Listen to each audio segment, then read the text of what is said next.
PlayStation.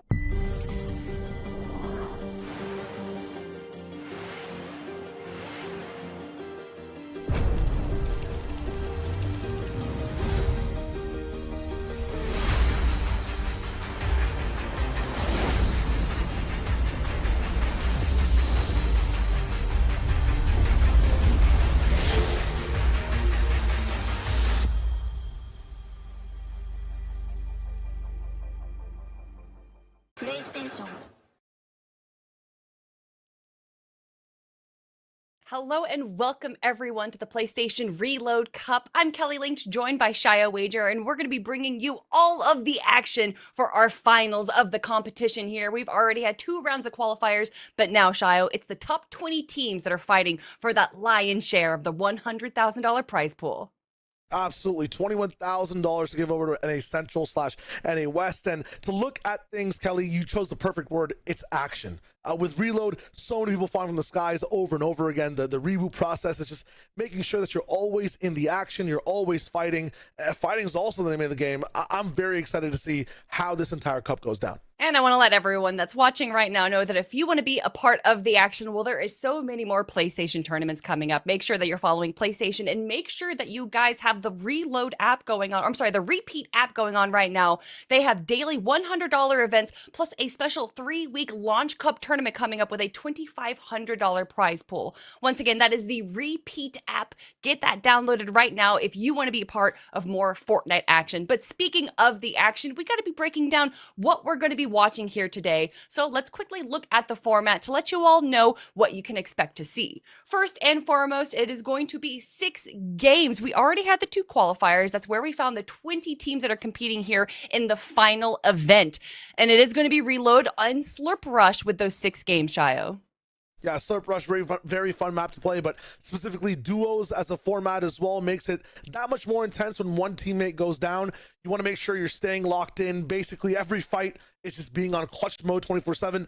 This PlayStation Cup today should be so much fun to watch. That's the format, though. 6 games in total. The question, though, is how do we kind of earn points inside this system, or what are the prizes we're so far playing for right now? Let's take a little bit of a tap in for the prizes. First off, as I mentioned before, $21,000 for NA Central. First place coming up with 4K, then it's 2.5. If you're in the business of the top 10, you get a nice 800, and then past that, $600 in total. And as Kelly mentioned as well, this is part of an entire $100,000 prize pool spanning across all the regions.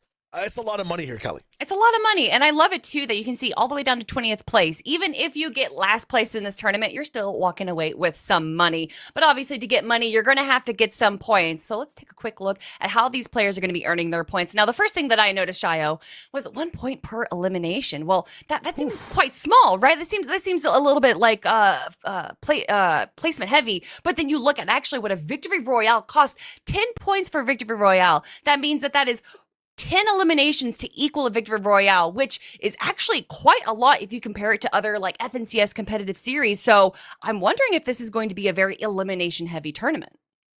Yeah, I mean, if it was squads, it'd be like even that much more elim heavy. But when it comes to duos, that's like taking out 5 duos or portions of like 10 separate duos as well. You have to remember with Reload, you're going to be getting that spawn system, getting more players on the map. People will be taking those fights and more risks. That being said, if you do play it safe, if you might just end up with 2 or 3 elims at the end of the day, get that VR as well, get a top 5. That's like having a nice W key game in your pocket as well. So consistency always matters inside this PlayStation Cup. The point system, it does weigh both ways.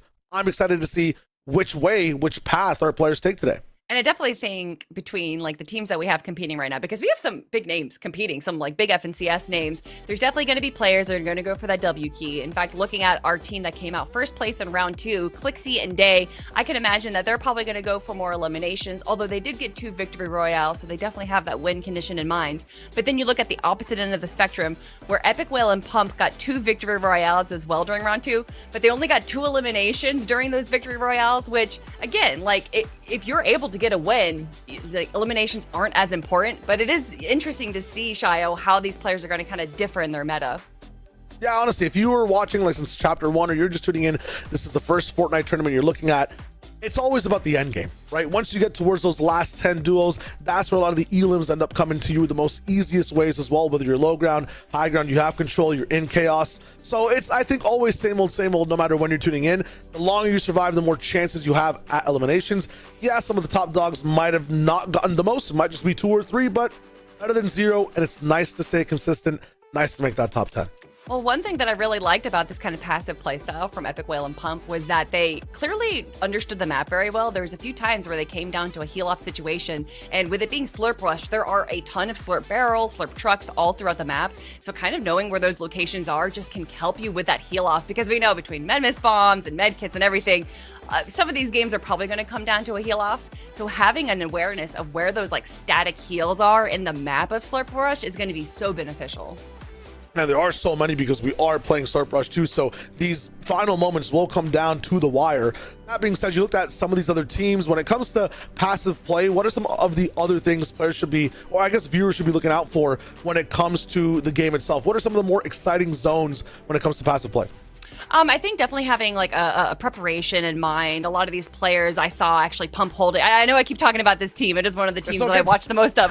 But like they held on to 3 heals till the very end. They also held on to shockwave grenades. So having that utility just in case, like a lot of the times they were knocked into Storm. So being able to knock yourself back into Storm or maybe knock an enemy away. Having those, you know, kind of in-game conditions in mind, being aware that it might not come down to a 2v2 eliminations. It might come down to having to rotate through the map, find some heals, and make sure that you get those placement points.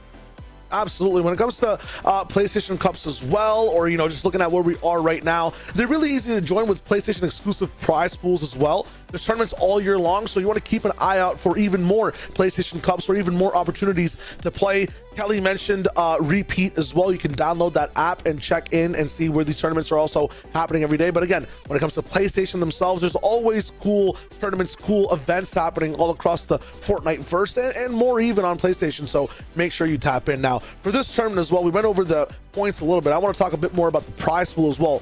$4,000. If you're playing in this tournament, Kelly, me and you, we get first place. We split it off, 2K each. What are you running the 2K for? Where are you running with your 2,000? Oh my gosh, I'm running to the nearest restaurant. I like to spend all of my money on food. That's pretty much all I buy. Everything that you see behind me right now, I know you're like, Kelly, you have so many luxuries behind you. Clearly, you spend a lot of money. No, they're all gifts. All these things are like 2 decades old. I'm a very old person. I like to collect things. So that's what I spend my money on food. And, you know, maybe a few V-Bucks. Maybe, I mean, I get all the skins. But, you know, if I didn't get all the skins, then I would probably spend it on a few V-Bucks. That's what V-Bucks are life for me, you know what I'm saying? So get your V-Bucks in, get the collabs in as well. There's some PlayStation exclusive skins you can also get. If you don't have a PS5, might be worth to buy one. Yes, worth to buy one. And I was gonna say, yeah, you probably have all that stuff in the background because you're not eating food, right? So it's nice to get the food in, so you can balance having the memorabilia and the food at the same time, right? You don't have to sacrifice one for the the other. Absolutely, yeah. No, definitely. It's about a balance in life. Much like we're going to be watching these players balance their eliminations and their placement, I need to balance food and objects. Yeah, same here. I need more objects, actually. I'm eating too much food, so I need more. There's an entire wall that's like emptiness of what could be a lot more memorabilia.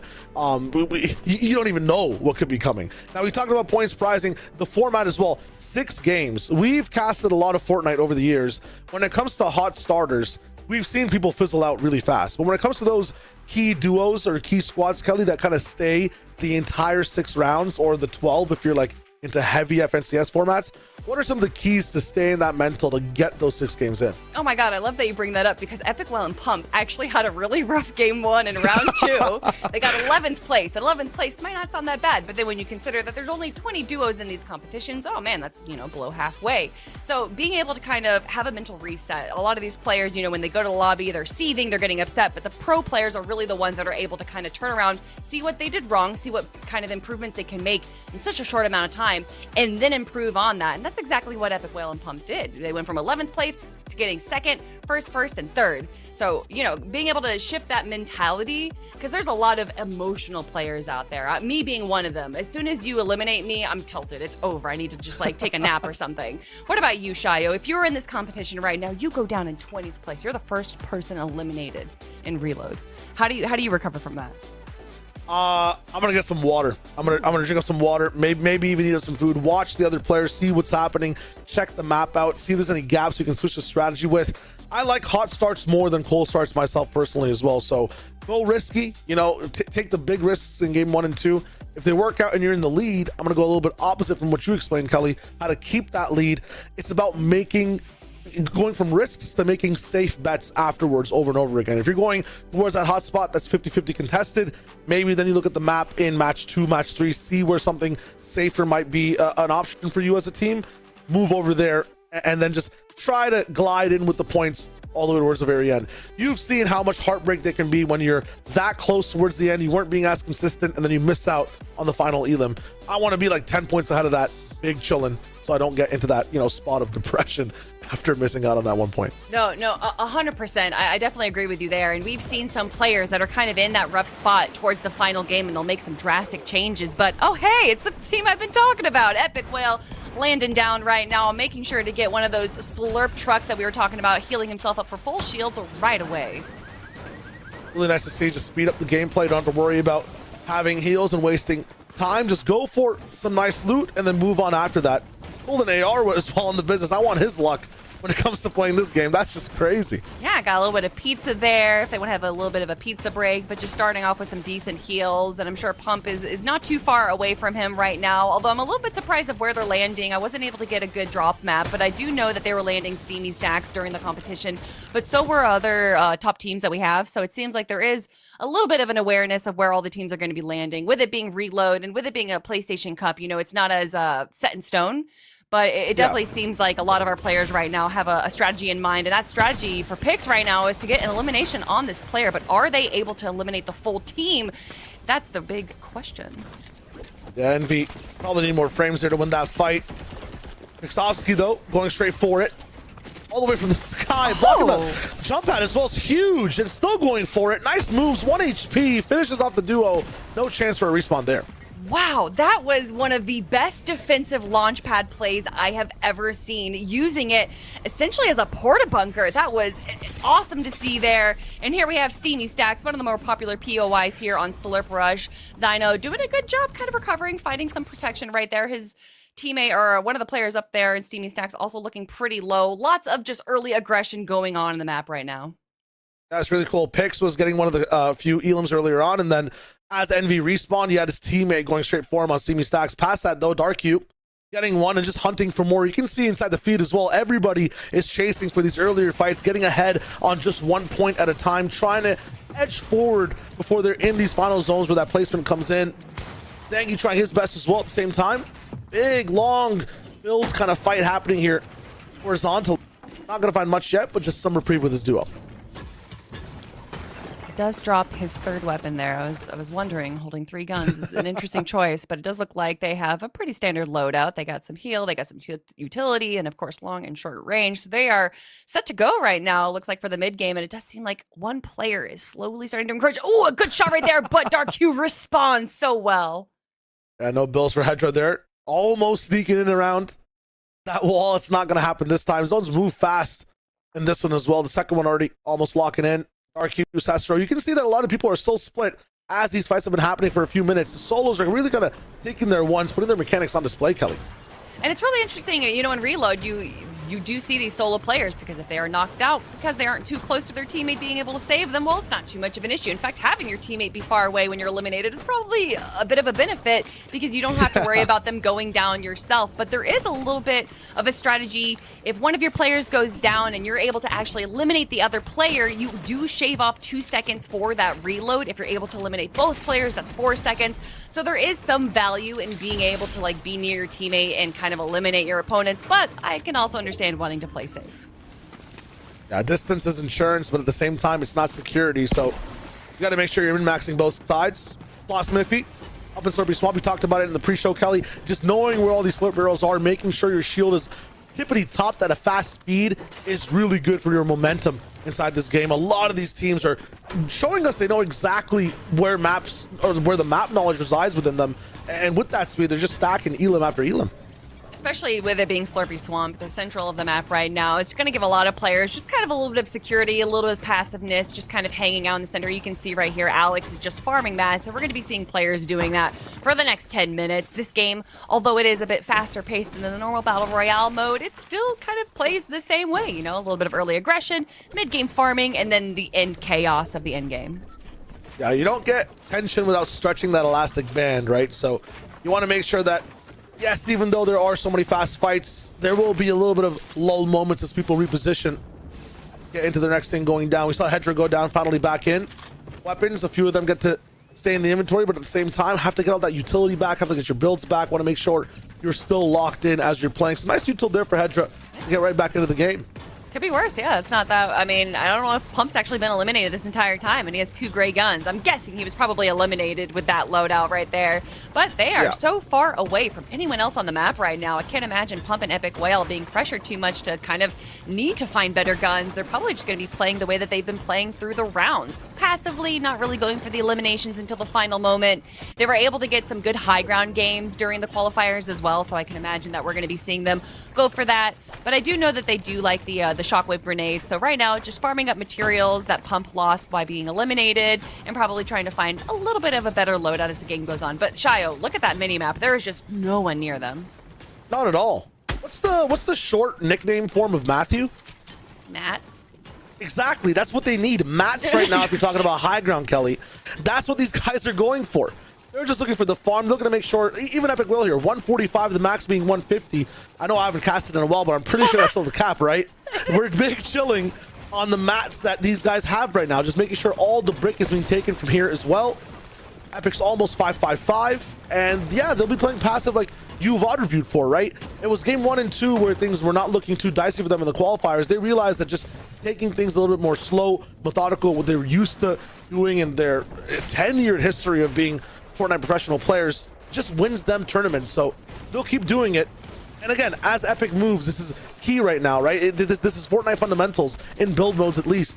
If you're moving to wood, build in wood, refresh your wood. Yep. You get very good defensive planks to be able to work with, walls to be able to work with, and at the same time, you get to refresh your mats, stay on that 555 in case a build fight starts, or in case you want to build for height later in the game. Yeah, you know, with the development of agriculture in ancient civilization, crop rotations was a really important evolution for agriculture. And so I feel like we're seeing a little bit of a crop rotation from these players right here, you know, using mats, but also restoring mats. It has actually no connection whatsoever, but I'm so jealous of your ability to come up with metaphors that I'm trying to come up with my own right now. Dark Hue. I like it, though. Oh, thank you. Thank you. And it's true. That is a crop rotation was very important for agriculture. But Dark Hue and Cesaro right now, very important for our competition because they have 3 eliminations, and that actually might be the most of any duo right now. Yeah, if I was a therapist, they would be like my #1 poached client. These guys are playing like psychopaths in this server. They're pushing everyone I see so far, limited by the way of the game for the moment. We'll tune in back with them, but I feel like if you like Epic Will because he's playing passive, tune in with Cesaro this game because I feel like he'll be pushing every single box here towards his end game. Sid and Sync, a little bit more methodical, thought out. They see a duo in front of them, but they're not sure if they want to fight just yet. There is an airdrop near them as well that will have probably really good weapons and at the same time util for them to use, but I'm not sure if any team wants to die for it just yet. I mean, you could see 3 duos right there all landing on each other. Like, those loot drops are very, very important during the competition, so a lot of them are willing to fight for it. Like what we see in the thing, but a little bit of going on for Sneak right now. The loot did drop, and so it looks like a lot of these players are fighting for Ash, and Sid and Sync get all of the loot. It actually looked like one of the players from up top is the one that broke it, but unfortunately not able to retrieve any of the items. The loot will always fall to the ground like rain. It just makes sure that anyone inside the topsoil of these builds stays neutrified. Sid upgraded on that shotgun. You can see the teams at the core of the map right now have such strong loadouts from winning fights, getting airdrops. Some people still in zone right now rotating with that gray loot with hunting rifles that have no ammo. I mean, it's just tough. Meanwhile, Ilulu, Clixie, big chilling. Roto already starting to make sure they get some more wood. Zynox having to use a lot of metal here. And I still know, I understand, Kelly, they have a lot of mats right now, but compared to some other people for the moment, they're using a lot of their builds. They definitely are. With how early it is in the game, that is something that you're going to have to worry about. It's going to be a lot harder to be able to kind of refresh those mats as the game does get closer, and there's just so little time to kind of farm for mats or get those refreshes. But for right now, they're just kind of chilling. They're farming right now. You know, they're resting by the dock side, and they're kind of just like taking a lazy day. Have there been like fishing laws passed inside Fortnite as well? Like, do you think that they're in that box reducing the invasive species population, or are they like overfishing what's happening inside the river? No, I think it's it's an invasive species, so they need to overfish. I think it's one of those things where they're actually helping the ecosystem by overfishing. I like that. And I want these teams to overfish for points as well. Let's see some elims, or let's fight over this airdrop. I think this is what Diminished and DK are waiting for. That's right. That's right. What I really love though is that they're playing like the bush camp strat right now. They don't want to waste those materials. They want to make sure that they have full loadouts to go, and it looks like no one's really paying attention to them too much. Too much focus though onto Pan Man right here, getting down really low around to half health. Diminished is going to be able to get that loot drop right there. Going to be able to share it as well with his teammate K, and grabbing some big pots. That's going to be helpful towards the end. And one of the best items you can get, I believe. I think there was a grappler in there that was just hidden behind the med kit, so going to be rotating really well. It's kind of strange though when one person has one and the other person doesn't, but I believe they have 6 jump pads as well, so you're going to be able to keep up no matter what here. Silver Swamp now closing in. I think Epic Whale still has the most empty side of the map to himself, which is crazy. Everyone else actually trapped inside that factory. I mean, 9 to 5s, am I right? I mean, you know, sometimes you just gotta clock in at the Slurpy Swamp. You know, you gotta clock out. It's all a job to these players right here. But hopefully that job sometimes calls for some overtime right now. I don't know, blasphemy. Is that? Did I say that? Blasphemy. I'm gonna say that. Blasphemy. Oh my gosh, that's blasphemy. Duh. See, Shio, this is why we need you right now. But Amp and Blasphemy kind of just chilling right now. They do have a bit of real estate. It looks like they kind of have a little bit of an early high ground right now. I know high ground isn't as important in reload, but before anyone's able to really kind of push them for it, they're kind of like cementing themselves up here. No one's really trying to take it away from them.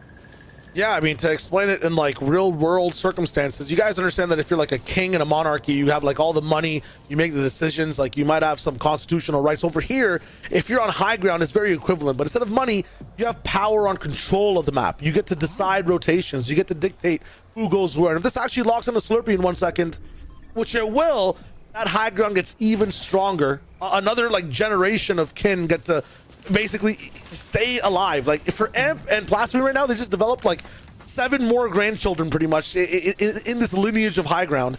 They get to chill up here forever, have even more control, even more power, and no one can usurp them. They're just so far high, Kelly. A legacy is built. Legacy, that's the word. Yep. Yeah. Yep, that's it. I also love the irony of you talking about kings and then talking about their constitutional rights, because I believe that is an oxymoron.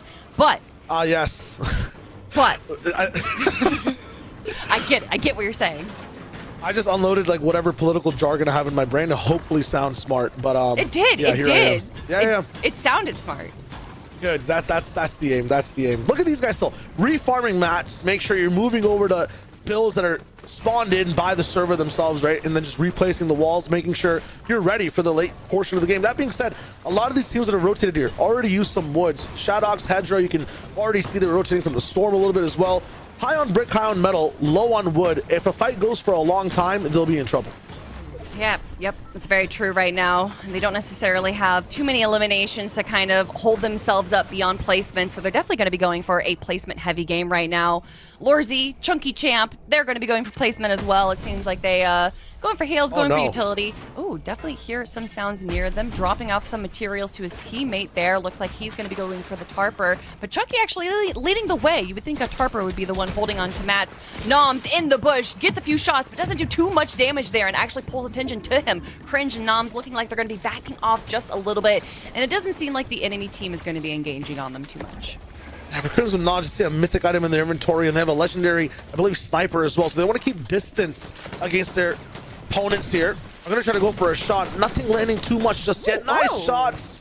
No Elam for Cringe, but he does have a kind of topic and say in the conversation of that final finish. Then a team right beside them ends up talking as well. They want to shut that down. Get ready for the rotate. Oof, and they're going to have to get ready to do some damage as well because they are 22 points below the damage threshold. And although that doesn't seem like that much damage, that's just a shot to be able to get above the Storm Surge. There's just going to be so much chaos. Look at that pull of the zone. Everyone is in the air right now. Everyone is going to have to be pulling hard east. Yeah, they have some time to be able to work with this one too. Long range weapons still, and everyone pushes away from them. So this is the perfect situation for Crimson Noms. Just have to land your shots here. Lots of protection on all sides and every single layer. And they do find one Day going down in the box. Day goes down, our top competitor, the first place team coming out of the qualifiers going down. Hopefully his teammate was able to stay alive and get that reboot. But actually, reboots are down. So no, it looks like his teammate's going to have to be a solo here. Hedra also a solo. And this is when all the chaos, all the teams are going to be dwindling down. Have some heals. No chances just yet. Popping up into another box. Noms doing really good motions here with the movement. Not gonna have much yet. Cringe up top.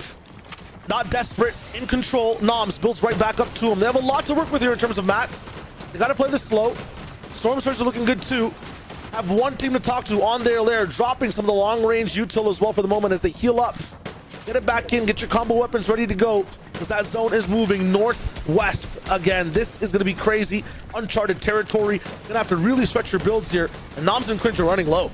Noms and Cringe, they're doing such a good job, but they're playing so dangerously, having that back open right there, but saving materials. The player goes down. Now we're looking at Wavy and Void right now, just taking a quick peek up on there. Great rotations, and it looks like they're able to hold high ground, but no, it looks like it's second height instead. The team in the back of high ground is actually able to get them a crack onto Void right there, but sticking to second height right now, they're in a safe space and they're able to heal up. Amazing builds from Void, but you just see 1 millisecond of a mistake, 1 millisecond where you're open towards the back. You're taking shots from who? Sync and Sid. We talked about their methodical approach to this game, thinking about where they want to be looking at first, then shooting second. They ask the questions first. They find all the answers, just like Nico down below with Chica having a rough game so far, but they were built under this chaos. They own the grounds of the swamp. Meanwhile, towards the skies, builds are kind of flying high, and Sync and Sid are able to stay right just 2 layers above different builds and pressure.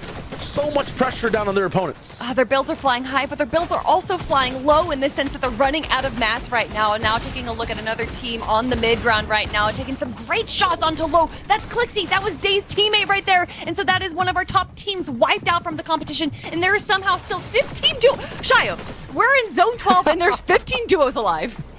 Yeah, the game seems slow in the mid type of round, the mid timing, but right now it's just chaos on all layers, and you can see Sid and Sync just trying to push people as low as possible, trying to just crunch the server down. Meanwhile, Pix and Zynox, kind of the filter, the great filter between height and low ground. There's one Elon that should come through, a split on both sides. Sid trying to find it.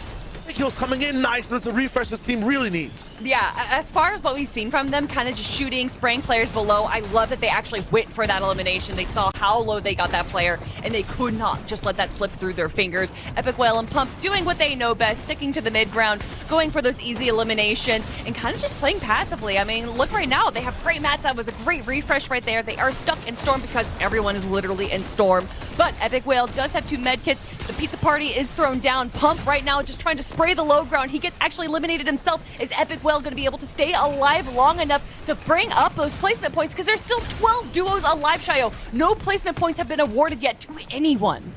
Every single duo has 2 sides of the coin right now. One healing, one fighting. It seems like the healers are the ones that are surviving right now. Sync pushed all the way into the storm. Chase at the same time. 5 seconds on his timer. Pops a med kit up in the air. Sync knows how to stay alive. It's all down now to 8 different teams, 9 players. One's might be just a duo. Yep, there is one duo still alive. Epic Whale. Oh, I love got it. some mist to work with. He's stealing it. He's stealing it from one of the players. Well. Yeah, that's huge. He's still locking it down. Trying to push that time forward. Shockwave's all the way in, goes for the shot, it does miss, the spray's not there. Still 4 teams left. But you saw what Sync did. Coming back over to the fight. He's at Slippery Swamp. He knew exactly what he needed to do. If he's going to go for the heal off, he's going to go back to Slippery Swamp. It has so many static heal, Shayo. There's just going to be so much opportunity for him to heal over and over and over again. But is it going to be enough? It's just him and 2 other solo players, and it is Sync with the heal off play, getting that victory royale with 4 eliminations with Sid. What a great game 1. I mean, that was nuts. We had action from, like, you know, all sides when it comes to height to low ground in a classic Fortnite endgame. And then we had the most dynamic heal off I've seen, where Epic Whale stealing heals from some sides, and then you have Sync and Sid just going across the entire map. First of all, fragging and then surviving in a way that you called, Kelly. Just making sure you're in the right spots inside Slurpee, knowing your win cons, knowing where all the barrels are. I mean, with it being reload, the map is smaller, and also, you know, I'm sure a lot of these people have Fortnite maps open, so they have awareness of where all those barrels, where all those trucks are, and so that does just give you so much of an advantage. We know that these games are probably going to be coming down to a heal off. That's just the nature of reload. I mean, that's the nature of Fortnite. But having that awareness, I mean, you know, you were talking about just like these abilities of these players, but for me, it's the mental awareness of what you need to know what your win condition is. And so it's not players that are necessarily the best aimers, the best shooters. For me, it's the players that have the whole picture on, like they understand what it takes for them to win, because it doesn't necessarily always come down to a 2v2. They know what their win condition is, and they played that so well. Yeah, I like the fact that half the duos just went to fight, tried to find the healer part of every single duo and take them down. I think Pump was successful in like interrupting 2 people. Sid as well. I think it was Sync was the one that was healing. Maybe it was Sid, either or. One of them was going in, trying to go for the push fight. The other one was just healing overall. I mean, every single duo knows exactly what they need to do. And it all started in the early game as well. We saw some of the power from Darku, from some of these other duos as well. These points mattered too, right? You saw when the top 10 started was the final zone, Kelly. So every elim really matters. Yeah, it was something around 13 duos were still up at zone 12. So being able to make sure that you have that, and that's why we saw so many players making sure that their mats were topped off as they rotated, making sure that they're just refreshing whatever they can, because they know that these end games are going to go on super long. It's going to be absolutely cut up on the low and mid ground, so a lot of builds are going to be used. So just making sure that you have everything set for this PlayStation Cup is definitely going to help you at the very end there. I would love to see a little more aggression from some teams. I know that there's definitely a few duos in the competition right now that have that FNCS experience. They might be able to go on the aggression. I know that is not the meta for these tournaments, but we have 5 more games, Shio. Some things can be shaken up a little bit. Yeah, we need some fire up in these mid games, 100%. We saw some strats where, you know, you're sitting in bushes waiting for fights to happen and then you explode. You saw some people kind of, you know, staring through walls thinking, should we go for this box fight or not? I think as these games go on, as you get to see the point differentials kind of stretch and tighten at the same time, there will be duos that need to, you know, quote me on it, go crazy in it. You know what I'm saying? They're going to have to go crazy in it at some point. Maybe one more game of passive. How does the tournament look like? After that, the keys will start, Kelly. You will get your action. I mean, 100%, and especially with like the pricing that's up, you know, $4,000 for first place, and then that drop to second place is $2,500. That's almost double the amount between first and second place. So a lot of these teams, it's not about like, oh, I just want to get top 10. No, a lot of these teams are gunning for that first place spot. That is where the lion's share of this $100,000 prize pool that's going on right now between all 7 regions. All 7 regions are now completely competing in this PlayStation Reload Cup. So please, everyone, go check it out. PlayStation puts on so many incredible tournaments, and this being one of them. I mean, it's just game 1, Shio, and we've already had so much excitement. Yeah, we'll take a little bit until we see some of the scores from that game, but I think the key things you want to remember are Epic Whale and the heal off that we saw inside with him in the top 5. We saw Pix, I think, go down within the top 3 as well, and we also saw Pix dominating the early game too. So although not winning, getting like a 3rd place in some of those earlier elims could substitute for like an overall first place finish, right, inside the added placement and point totals for your elims in the game. But then also, of course, Sid and Sync and the way they play, they'd have to be top 3 or top 5 in that first game as well, Kelly. Having high ground, holding on to it for so long, and then just finishing the match as well while being chased down, that's amazing. I mean, I love also being able to have the high ground right there, and it kind of gives you vision of where everyone else is on the low ground. And when it came down to this final, 3-4 individuals, Sid was able to kind of be aware, like, oh, it looks like they're not actually going to the center of the map. I'm going to be able to rotate there myself. I'm not going to have to worry about anyone chasing me down to go for an elimination. I'm going to be able to get those heals for free. And you could see in that end game there, he was kind of just hopping around the center of the map, doing whatever he wanted because no one else was there. I'm sure that is going to change over the next few games. If it does come down to a heal off and we're close to the center of the map, everyone's going to be rushing over to Slurpee Swamp because they know that there's just so many static heals there. But yeah, I'm excited. I know that like drop spots aren't as solidified as what we've seen in previous tournaments, so it'll be exciting to see if anyone kind of changes up their drop spot. We saw Epic Whales duo kind of by themselves for half of the game, so maybe people are going to like change up, maybe drop over where they are, but so much can change. No, it really can. At the same time, adaptation was amazing inside the early game from what I saw from people as well. Reload's so interesting, and you called it out too, Kelly. Sometimes just based on where you're spawning in, it'll be solos versus solos the entire time. And you had people that kind of linking up together as well, playing inside the zone for a little bit and then getting back into, you know, the brass tacks of fighting other people inside the server. Everyone's just trying to do their best to survive, trying to get as many points as they can. Sometimes you can be pumped next to Epic, knowing you're going to get a top 5, but also having a great weapon the entire time because like an early fight went wrong, right? So anything can happen, and the best players will make sure what they want happens inside the game. Speaking of games, if the top right countdown is correct, we're going to be hopping into game number 2 quite soon, everyone. I did just see the graphic change, so never mind. I'm just joking, making sure that you guys are paying attention. And if you've been paying attention to us since the start of the show, then you know that PlayStation's going to be running so many more tournaments, so make sure you guys are going to be following them because they're so easy to join. And also, if you want to follow Repeat app, make sure you guys download that app right now because there's going to be more reload tournaments going on with real cash prizes. They're talking daily $100 events plus a special 3-week launch cup with a $2,500 prize pool. But if we're going to be talking about prizes, we got to talk about Sync and Sid because they're really the prize of my experience right now, Shio. Yeah, my prize of the experience is Dolzer. I'm gonna go recency bias. That was a fun elim, and you also held it down while your teammate flies back in. It's pressure, Kelly, when you're last alive in the 1v1 and like your teammate has not been rebooted yet or reloaded. What's the official? I'm gonna say reloaded. It's tough. You gotta watch out for how things go down. I mean, you know what they say about pressure, right? It's pressure. It's not fun. It makes diamonds. No, okay. No, okay. There's a lot of things to say. There's a lot of things to say about pressure, honestly. If you're into science, pressure does some crazy stuff. But not too much pressure right now for Alex and Rez. They're kind of just hanging out in Slurpee Swamp. Although there are a few duos here, everyone's kind of split off into their own region. So it looks like there's not going to be too much early fighting. But Void, being a little sneaky right now, goes for the shot. Does do a little bit of damage, but is not able to finish off. Dolzer actually punishing him now. Void down to just a little sliver for his shield. Is he going to be able to turn this into an elimination? Dolzer is definitely going to make sure that it's difficult for him. I feel like Dolzer is moving at twice the speed of Void. Enemy there in the back as well. One shot immediately, double build up. You're going to be able to scale past it though. Void going for the all-in now, gets one down. Going to go for the finish just for the points and gets it. That's huge from Void. Wow. Being able to kind of 1v2 that was incredibly impressive. I know that Wavy's there, but it kind of looked like Void was facing both opponents by himself in that situation. Wavy quite low right now, and it looks like Void is going to be able to help him just a little bit, but can they get the 2v1 against Evan? And then it looks like no, Evan is going to be able to disengage and save himself, but now a third party comes in and takes Void out.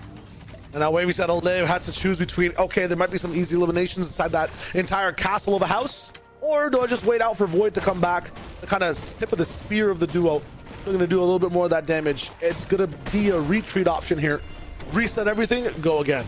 I like it. And honestly, from where the minimap was, it didn't look like there was too many enemies on where they rotated, so they're probably going to be able to have a little bit of an easy reset to their game. Salt and Monty now just kind of chilling by the dock side. It looks like this is going to be an Eastern Zone pull, so they do have a little bit of movement. They need to go. Wavy going down right after bringing Void up. Void so low, and he does go down. That is the first duo down in game number 2. That's tough. Nomsy's the one that's going to be able to just finish him up. And I mean, I'll do a Kelly action review. Is this more action? Are you liking how this game is going compared to the first one in action? Because we have a team eliminated in Zone 2, I'm going to say yes. I don't know if a team was eliminated until like Zone 4 or 5 in Game 1. Yeah, give it to me out of 10 explosions. How much action is there right now? No, like 3 explosions. Game 1 was 1 explosions? Yeah, okay. Yeah, we have a lot because I always want to improve, right? There's a lot to grow, and I feel like a lot of these players can improve on the aggression sense. They're playing absolutely phenomenally. That's why they're here. This is the top 20 duos, but. We're going for elims. Speaking of, Nico does go down right now. Full elim for him. Pan Man, though, doing a great job disengaging, running away. I mean, look at his loadout right now. He has a lot of opportunity to stay alive. This duo as well was alive in that low ground, which we were in that 12th zone as well. So they were ones that made it very far inside that first game. It'd be surprising to see them fall down. Epic and Pump this time, not staying inside any builds, Kelly. They're looking to fight. I don't know if they're looking to fight or if they're looking to relocate. You know, they're a bit nomadic in their lifestyle. They don't like to stay in one place for too long. And it kind of looks like, I don't know if everyone just has an awareness, has some kind of alert when they're close to them and they all avoid them, because it just looks like the minimap is almost empty anytime we watch Pump and Epic Whale. Yeah, when I said fight, I meant fight other builds on the map. They're not looking to fight players. They're trying to fight rocks and walls and, I don't, fences. Those pesky trees. Yes, the trees. And they're going right back to, I think, where they were before even. Where they just looted up. Well, there are 3 supply drops over here, so I can understand the prioritization of this northeastern pole. Are they going to be able to get 2? Is no one going to fight them for it? We can see that there are some arrows moving on from the eastern side, but are they going to be able to claim both? They do get 1, but it does look like there is another duo that is holding that one to the right of them. Might not be the best in terms of colorful weapons, but so much utility and heals put up in this box. If Zone does end up pulling the words here as well, Pump and Epic are gonna have so many options to be able to just shoot everyone else, trade a lot of damage from their lives for damage on that surge counter. Omega and Pumps though looking to just do damage now. Shaw's taking all sides, Pump's going all the way low. Wood builds in front of him, edits none of them that he actually owns. Jumping in the air for a final shot, it's not gonna happen. He's swatted out of the sky.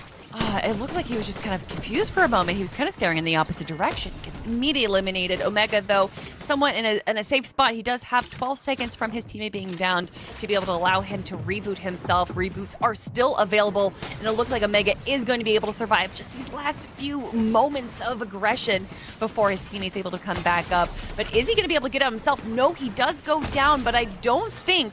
Yes, it looks like he is able to respawn, so good to see that. It's all good. At the same time, it's all bad because no builds, no loots. Tynox and Pixovsky, one of the best duos, I think, in that last game, both early, mid, and late, were very loud in the server. And as you can see, tied with that first place team at 14 points. Whoever makes that difference here, it's going to matter. That being said, they're not as aggressive. They were landing in Slurpy Swamp last time, taking a lot of fights.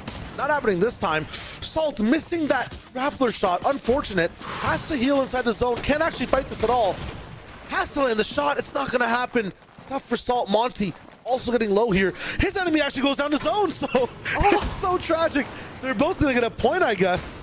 No one's going to get the loot. And their teammates have to live till they end up playing the map a little bit longer too. It looks like Monty, although dangerously low in health, is going to be fine with the medkit and only being 1 tick damage in Storm right now. But as I say that, he only has a few bandages left. But back to the fishing channel. Here we have Amp and...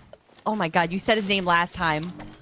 Blasphemy. Blasphemy. I don't know why I want to say Blasphemy. I don't know. But Blasphemy, Amp, making sure that they're getting those fishing, in there, making sure they get the floppers, making sure that they are being able to have any kind of win condition for the end game there, and with it being reload. Heal off is definitely going to be the win condition, and a few fish is going to help with those heals. They'll control those fish for as long as they can. Pumps, though, quiet, silent, coming to our lobby leaders as well. Looking for a little bit of action. He will actually have a pinch here with Omega. If they do leave their back walls open, a beam on is saying, is this the choice to make? Yes, but only 1 tag taken from Pumps. Omega now taking the brunt of the force in this fight. Gonna be playing really good defense here, though. They have no idea the Pumps on this build. They have no clue. Sink. No, look at him. Oh, a great shot comes up from Pumps right there, but Sink down to a sliver of a health, joined back up with Sid. They are able to get that med miss popped right now, so they're going to be healing up, but that does not account for their shields. But it looks like actually Pumps and Omega is going to be disengaging. Maybe they're worried about a third party coming in, and they realize that they're not going to get that double elimination. So backing off is the play to make right now, able to get just a little bit more loot and refresh themselves after that fight. They're going to control the entire building around them. They get to reform their mats, and at the same time, I think they were looking for damage more than anything else. We saw that Storm Surge locking in that last map, so things will be fine for now. A refresh and double grapplers here for Day and Cringe if they want to use them. Lots of rotation available on the map for every single person we see right now. Noms and Cringe, did you see Noms pick up that first squad wipe total inside the map? Nico getting knocked by Adminish as well somewhere. 2 duos gone down. So many elims all around. It's just kind of a bit of a stagnant moment right here as the mid game starts off and everyone's trying to find themselves a nice piece of property as that zone does pop, and it looks like it's just pulling more and more east A lot of these teams on the western side are going to have to find ways to rotate over but not use too much of their loadout so that they can have that for the end game right here. Shadow and Hedra just kind of chilling. It looks like they have a little bit of a fight, but it's actually 2 solos. So if there is an opportunity to get some eliminations, this is when I would be taking, oh, I'm sorry, a duo and a solo. But Scare and Curve is not a duo I would like to face right now. An incredibly a decorated duo right there. Now switching off to our lobby leaders of Zyno and Pix, and like you said, Shio, they're going a little bit more passively. They are still going for some shots, going for some damage to not have to deal with that Storm Surge, but as far as eliminations go, it looks like this will be a more placement-heavy game for them. Yeah, they want to make sure that they took the risk in game 1 and now want to play for that consistency inside game 2. At the same time, I've seen Nico go down in the feed like 5 or 6 times. This guy is giving so many points up to the server. Reload just makes you come back over and over again. The zone now cascading over some troubling duos inside that blue line. Sestro, last one staying alive. They know there's one more over here. He ends up bouncing in on that reload cycle, which is huge, but the focus fire still there from Sestro. Has to play this perfect. Rotate with the zone, get in, change layers, and he is safe. That was really impressive, but I don't know if Sestro was able to get the reboot on his team because reboots are disabled right now, and Pix able to get the elimination. What just happened right there, Shio? Art kind of came down to maybe just link up with Sestro or maybe try to go for a finish, but at the same time, he gets absolutely blasted away. Nico goes down again to a Minished. What's going on? That's the 4th time I've seen Nico go down. I think it's the 2nd time a Minished has taken down Nico inside this map. So what they might be doing is keeping one person towards the back. There it is, finally. Chica goes down as well. So that Nico-Chica duo finally taken apart. Chunky and Loris, they're playing this one as well. Some teams in that 4-point threshold looking to set themselves apart in this game too. Down to 14 duos now, Kelly. Seems like beachside properties might be the safest over here. What are your real estate thoughts? You know, I'm always worried about, what do they call it when the washing away the land? Erosion? God. The erosion. I'm always worried about erosion. And, you know, Yes. my mentality is always eroding as well. So physically in a rough spot right now, but Day and Clixie, they're not in a rough spot. They already got 2 eliminations, although they are a little bit low on mats. They're still able to kind of safely refresh those. No one's even looking at them right now as they kind of just break apart all the builds around them, and they're out in the open. But Pump and Epic Whale definitely not out in the open. They love to stay in their little cave right there. They're taking a few shots onto Curve, but not really connecting with anything. With 28 players still alive, I don't know if Storm Surge is going to be as much of an issue as what we saw in game number 1. Yeah, it might be a little bit thinner this time. The zone also making some environmental janitorial decrees, getting people outside of dirty docks into cleaner pastures. And people will be moving away from some beaches as well. They should be looking good with Clixie for now. Plasma Feet. Ooh, trying some stuff, but there's one more person as a solo maybe behind him. I don't know if that was intentional of the observer, but transitioning from outside of zone to inside of zone and having that storm graphic like disappear slowly was really cool. So shout outs to the observer right there. And also shout outs to Epic Whale and Pump. You know, two incredible players, both played in North American West and North American Central.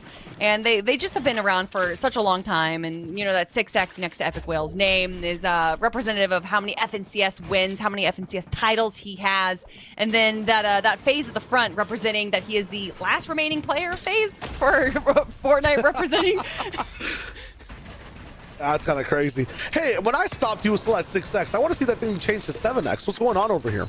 Well, get complacent. He went back from NAC to NA West, and then NA West actually kind of it leveled up. NA West has actually kind of got some like really decent players. Oh, nice. I mean, yeah. Hey, so maybe I left at 5X actually. Never mind. I missed the 6. So he's wow, a guy from Toronto missing the 6. It's kind of crazy. At the same time, shout out Epic, a very winning, maybe even the most winningest player. We have to do the research. We have to see the facts. Noah W and TK, you're talking about players from back in the day too. These guys have been playing for a while, and they're looking for wins today too.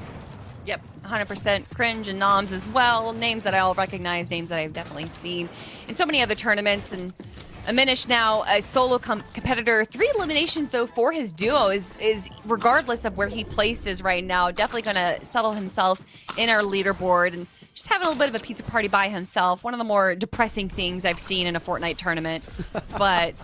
He's got a decent loadout. He's got some pizza in his pocket. He's got some utility, but Clixie and Day, Definitely the team that I'm going to be watching for this end game right now. Zone pulling towards Dirty Docks. We're definitely going to be seeing a little bit of indoor chaos as that zone does pull over there. Yeah, long sight lines, pizza parties, all that vacation at the beach is over. Time to go back towards the docks. Everyone going towards old builds as well. You have no idea if some edits are yours or if there's people just falling behind and ruin structures at the same time. Day trying to get in over here. It's not about Surge, it's about sending a message, getting the healing. It's not going to happen real quick. We go over back to Ricky and Zangi on a higher layer, maybe even almost taking height. They get to just see a little bit of the sky for now. Sun shining on their builds. At the same time, there is one team all the way at the top. It is Pump inside the sky, putting pressure down below. All these low ground teams, though, eating. No one falling just yet. Still 13 duos left alive.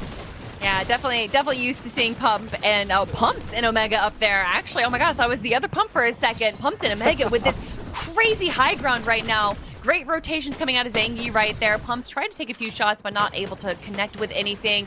I'm a little worried though. They're using metal mats right now, and I don't know if that's actually no. That I feel like they're playing a little risky There's right no now. Way. Yeah, what? I don't know. It's crazy. I would maybe even just try to launch pad over to one of the builds and go over for it again. No, they're going to split mats and stay up here. This is a big call. Now they'll connect. This costs a lot of mats though, Kelly. It is, and look at that zone pull so far east. They have to just hope that that zone pulls back towards zone 12, but I'm not too certain if that's going to be happening. We can see that their mats are slowly starting to dwindle down right now, and they don't necessarily have the best loadout to get eliminations, especially from this high up. If they just lowered down a few layers, it doesn't look like anyone's even trying to fight for high ground right now, so they don't need to be playing this safe from high ground. But Pump and Epic Whale now with one elimination on the docket. They have 3 med kits. They also got some slursh and some mobility. They are set for a heal off opportunity, but still 13 duos left. There's so much going on. Are they going to be able to chop on high ground? And they chop it out, but they were able to connect. Pumps and Omega staying safe on high ground. Very good pressure, though. And you know how many builds it took to actually end up getting towards that height, and at the same time, how many builds it takes to just rebuild it all. Pump's almost out of mats. If you saw Epic's inventory, yes, full mats right now, almost a 5-5-5 in pushing for this one. They're going to go for the reconnect again to their old builds. This costs you everything, though. There's the bounce back. What if it bounces away again, lads? This is crazy. And more teams are going straight for height. It breaks down again. Omega, no mats left. Pumps in trouble. This all in, not called, and they've got nothing. And it would be completely different at Zone 12 if there was other teams down, but there's still 11 teams left. That means that they're going to get no placement points if they go down right now, using all those mats, using all those heals, and they practically have nothing left besides a little bit of ammo. But Pump's actually doing a pretty good job staying alive with having nothing in his loadout. Ricky and Zangi now stealing away high ground right now, but speaking of low mats, they themselves are in a perilous position with 3 eliminations and just staring down with a prayer and a hope that they're able to close this out with a win. Yeah, they flopped a good position all the way at the start and then find a very good thing at the turn. River of builds down below, though. Zangi playing with 7 deuce, just 2 builds, is able to land both. One Elam coming in. A pair of a situation that looks really good for him. Meanwhile, up top, the heal game starts sync, dropping down. No time to get the link between 2 weapons there. Get that shotgun shot down. We swapped over to a heal game. Sid is here again. 22 points. Zaire ends up joining the podium as well. 17 for Zangi. 18 as he finds Pump going down. Ricky's alive as well, hunting for eliminations. He's looking at every single miss and taking out every player. There's Noms. It's not his teammate. He's looking for a fight here. Another one taken from Zangi. Pickaxes it down. A third is not going to connect, but he does get the actual points for it. It's huge. Ricky going to be playing insurance. And their hedge bet went so high. So many points for the team. Meanwhile, Epic Whale keeps it consistent. 19 for the duo. Placement still coming in. 26 for Ricky Spam LT 189. The duo looking so good. They don't win the game. It's Blasphemy with the fish that does. Hey. But they do win it in our hearts. I mean, Kelly, that was insane. That was absolutely crazy. You can see my hair. I was grabbing my hair out of just like excitement. That was so absolutely wild what we got to watch right there. In the final moments, they walked away with what, 9 eliminations? And as far as I've seen historically speaking, that is a crazy high elimination game. Also getting 2nd place, and they performed well in game number 1. We can imagine that this duo is definitely going to be jumping up our leaderboard. But Blasphemy with that fish play, it shows you just how valuable fishing can give you in that end game. Yeah, and like Blasphemy had so many good eliminations as well leading up to it. That being said, Zangi with like a Death Stranding level of like just walking over the entire build, taking out every anomaly that you can. No baby in hand either. I mean, that was crazy from him. That was just wild, just See a missed, find an Elam. See another miss, go one for Omen Nomsy. Having insurance in the back means that even if you trade your life, that's a point, and that point might matter. They're closing in on 30 points right now, Kelly. That is huge. Ooh, oh my gosh, 30 points right now. That is definitely going to be shooting them up the leaderboard. And we definitely want to make sure that we have the right numbers, the right leaderboard to show you all. So when we get that all tabulated, we'll be showing you what our leaderboard looks like right now. Because after that game, Sid and Sync did do still a pretty good job, but I don't know if they're still going to be in our first place spot. So excited to see how that's going to be shaking things up right now. And actually, if I'm not mistaken, we're going to be looking quickly at some highlights. There were so many highlights in that game, Shayo. Yeah, Void was the highlight in the very beginning. We saw a little bit of sneakiness from all sides. We saw Pump as well, who ended up playing really, going all in on high ground towards the end. Have some early action too. I would say between all these teams that we saw, this is probably a much more teams taking a lot of risks earlier on, Kelly, compared to the first game. Yeah, 100%. But as we say that, it still took halfway through zone 12 for there to actually be 10 teams left, and that's where the placement points are. So it's really interesting. This is definitely so different than what I'm used to in the FNCS, obviously, with that being reloaded. But just to see the slight variations that these players are bringing towards the end game. Oh, that is a highlight right there. Zangi getting that spinning play onto Sid. That was fun to watch. But just so much chaos in the final moments here, with Zangi still able to not just go for eliminations, but also be aware of where those heals are while that's happening is just so impressive to me. And so much going on in the PlayStation tournaments, but who is sitting in first place? Well, it's none other than Zangi and Ricky, of course. Look at those elims. They have more than any other team, and with those placement points as well. It's not too much of a surprise, Shayo, to see them in first place. Yeah, they popped off here. This is just for match 2 specifically as well, so 18 total points from in the match. I'm not sure if we go to the total match results afterwards, but we'll break this one down as well. Plasmaphy had enough points to maybe make it to the third game without loading in.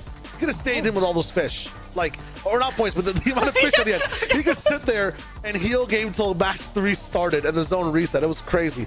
Noms was there too towards the end. We saw Epic Whale inside that top 5. Big shout out to Sestro and Darku, who we saw go down a little bit earlier, but some of those Elim points earlier on, you can see 7 total Elims, 0 points.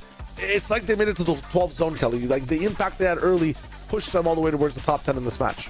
Yeah, it's really interesting to see these teams kind of highlight where they prioritize, whether that's eliminations or survivability. And obviously, with it just being so chaotic in the end game right now, a lot of these teams realize, oh man, we're just not, it's just too RNG to be able to survive. Well, who knows if we're going to be able to find heals or what's going to happen. So we need to get these early eliminations. But now taking a look at our overall, it is Zangi and Ricky right now. It doesn't matter about victory royales when you're able to get 12 eliminations, but actually looking at the leaderboard right now, there are 2 teams with as much or more eliminations than them. So they're going to have to be stepping up their game if they want to make sure that they solidify their spot in first place, because there's just a 2-point difference between Ricky's duo and Sync's duo.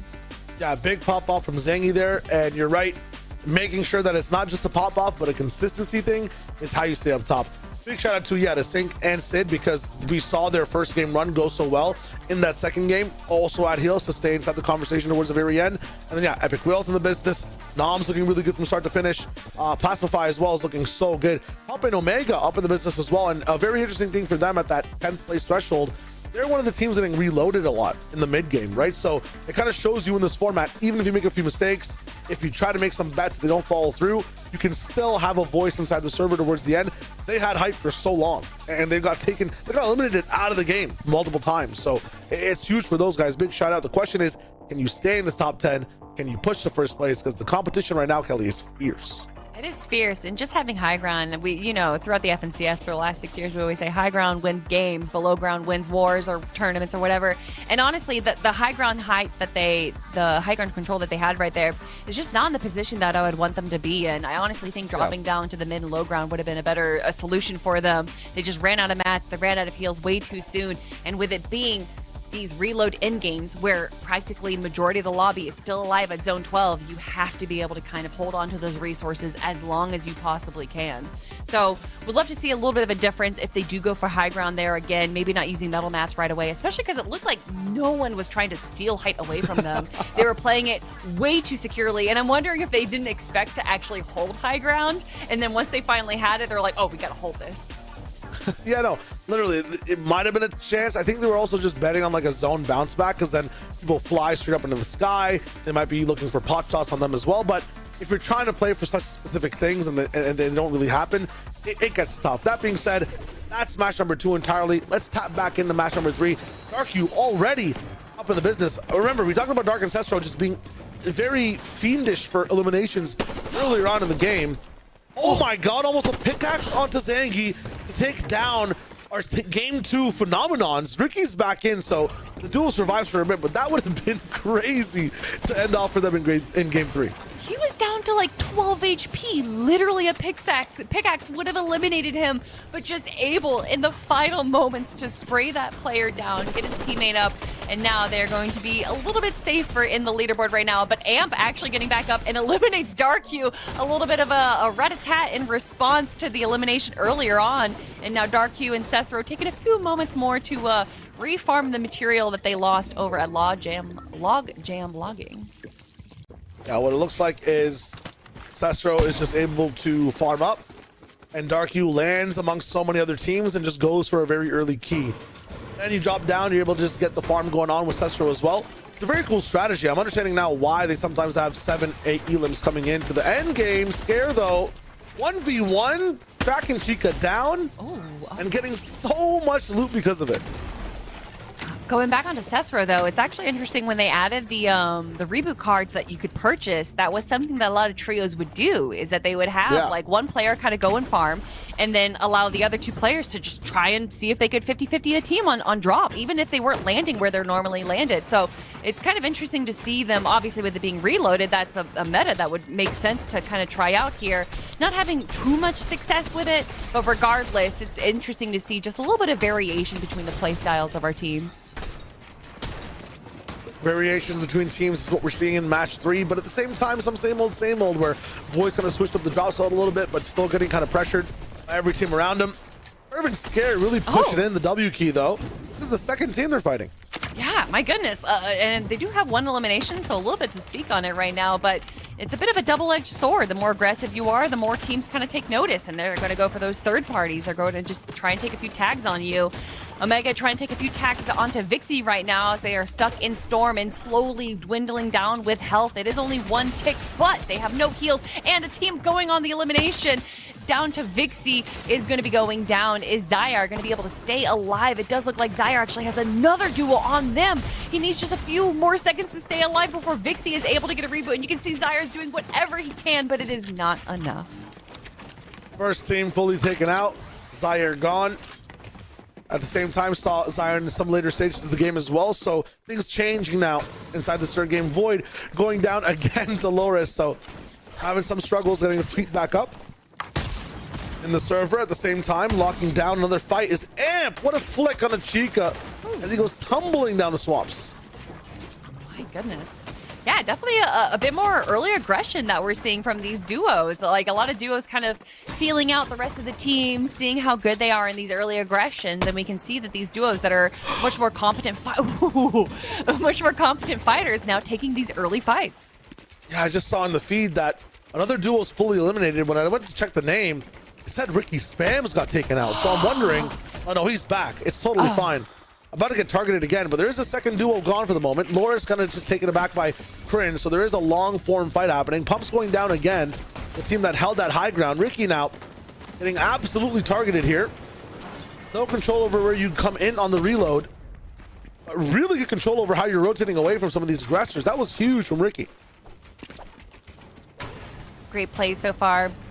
So decent plays coming out of Alex and Rez right now. 2 eliminations is gonna be a good position to start yourself on. They do not have mini mats, so I'm guessing they've had a lot of early game aggression going on right now. And Rez still kind of spending a lot and not getting too much out of it. Wavy and Void, though, still sticking in boom and base with 2 other duos right now. And it looks like his teammate Void is far away from him, but Wavy's still going for a few shots. A bit risky right now as a solo player.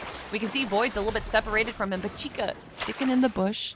Are they able to see where he is? No, Pumpin' Epic Whale able to stay alive. And look at Chica's loader right now. You want to be as quiet as a mouse when you are around Pumpin' Epic Whale and able to get just a little bit more as he's able to stay alive. And with a shotgun on the grappler now, just has a fighting chance to maybe go back to where Nico is. At the same time beforehand, Nico was the one that was having some trouble staying alive. Looks like it's the opposite. It's Chica now that he's just find their way back. Cestro, Darku, 2 eliminations so far, hunting for the 3rd. Oh, this might be the chance, though. Look at them. The great positioning right now. They have a little bit of a pinch going on to the enemy team, but Cestro actually backing out just a little bit. I don't know if he was too worried, but Scare really low right there. They've already cracked him. Another team comes around, and great response coming there from Darku, taking down Curve, and it looks like they're able to eliminate the 3rd duo from Game 3. 2 of the most aggressive teams we've seen so far in the entire tournament fighting each other. And yeah, I thought Darky they will be wiped the one to Scare. stick one out. Oh, it's all good. The Scare's the one still pushing all the way back. Is this duel that ended up going down. And now he's swimming with the fishes. One of these, though, is a piranha that likes to bite Cestro. Kind of festering around all the bills, just flippingly trying to find a way into one of these mats. Is going to force Skill almost back into dry land. Scare still up in the air, trading damage on all sides. Double Ed is going to come in. Pressure again from all 360 degrees. It is Darku that ends up picking him up. They end up they just make sure these fights end very fast. Minimal damage taken from third parties. It's huge for Dark and Cestro. They figured something out when it comes to these mid-game fights. Day and Clixie both with barely any shield in a little bit of a rough position right now as they take a fight just a little too long. As you stay in these fights and you're not able to solidify that elimination, you're just wasting so many resources. Look, going from 150 down to 32. I don't know what he's doing right now, but it looks like Void and Wavy are going to be disrupting his little build session right now as they're going to go on the aggression. 2 eliminations for them already, but can they make it 4? And it actually looks like Wavy and Void aren't going to be engaging too much right now, which I think makes sense. Pump's trying to disengage and a few shots going out to him. One does connect, but the rest do not. It looks like he's going to make it out. Oh, no, just kidding. Pumps is down. Completely down. Taken out. Chooses to go just for that reboot again. 3 points for the duo. If he reboots down here another time, they realize that he's Omega's partner, so he might be rebooting closer to where he is. They're trying to jump down now, realizing too that so many mats have been used. There comes the reboot for Pumps again, and it's the same team going for the elim again. This is crazy. Oh my gosh. Void and Wavy facing is. Oh my the zone camp. Oh, that's Void's build. Gonna be able to just take Omega down. I think Pump is back in the server again, so Omega will try to go for that reboot. They're focusing on him. Pump won't have too many builds, though. They have so many heals and rotations to work with now. What a strange fight at the edge of zone. Yeah, that lasted a little too long, but there wasn't too much the Pumps could have done to get out of that. So I understand it. Being able to just stay alive enough so that your teammate's able to come back, and then in turn you are able to reboot is the most valuable situation they could have had out of that. So honestly, even though they did go down, I think that was the best for them. Fear Omega does go down, but I still don't think that is a full wipe. Nope, Pumps is now alive. So keeping each other alive tandemly is very impressive right now. I swear, as soon as one reboots, the other one goes down. Cringe and Namzi actually looking for Pumps right now to get that final elimination, but I think Pumps have already been alive just long enough for Omega to get that reboot. They want that free point, though. So that last little portion of damage, so we'll get the credit of the elim in case Pumps does go down inside the storm. No white heals left anymore, but I'm pretty sure, yeah, you're gonna be able to find barrels all the way around Slippery Swamp. We saw Chica, and we're tuning in with them as well. When it comes to Chica and Nico, I don't think they're playing duos. They're playing in solos. So split apart from each other so far. It's crazy. I mean, again, you know, with it being reload, keeping a player alive, especially for this next minute, as those reboots are going to be closing in 60 seconds, just has so much to it. Even Pumps right now understanding, oh, I can go down. It's fine. I'll just reboot, and then I'll come back up in 10 seconds. Void and Wavy, though, not slowing down on their aggression, actually going towards one of our top teams, Zangy, right there. But with that quick rotation, Zangy's not going to take too much damage before they're able to kind of box up and recuperate. But Void and Wavy doing a good job of rotating and farming, as we like to see, because with just 70 mats right now, that's not where they want to be towards the end game. But look at Zangy right here. They got decent heals, they got decent mobility, and look at those weapons right now. This is why this team is currently sitting at the top of our leaderboard. They still need to perform. You're gonna make sure that things look good. This is a much different zone, right? Before we went from like very open beach land to constricted and conformed buildings inside dirty docks. This time, lots of trees in the business. Harder to switch layers, harder to have conversations vertically, and that's where we saw a lot of elims coming in from Zangy. So we're gonna have to play an entirely different game. And for some of the squads that have been scuffed so far, in 4 seconds, your game might just end. Reboots are now closed. Oh man, speaking of scuffed, I do think Omega's duo finally did go down. I don't know why the entire lobby was focusing them, but I swear between that duo, they went down at least 10 times. So unfortunately, I think that was the finality for them. And now with reboots disabled, there's less opportunities for these teams to kind of stay and recuperate. But Pump and Epic Whale definitely going to be happy about some more loot. Shockwaves have launched, or jump pads as well, to be able to use, which is huge. Diminished and DK, they're at 13 points now. In that last game they played, they got the farm off Nico multiple times when it comes to that reload coming back in, or the reboot coming back in from the sky. This time though, we'll have to get their points by themselves. When you get gifted one game, Kelly, how do you repeat that in the next game? It seems so tough.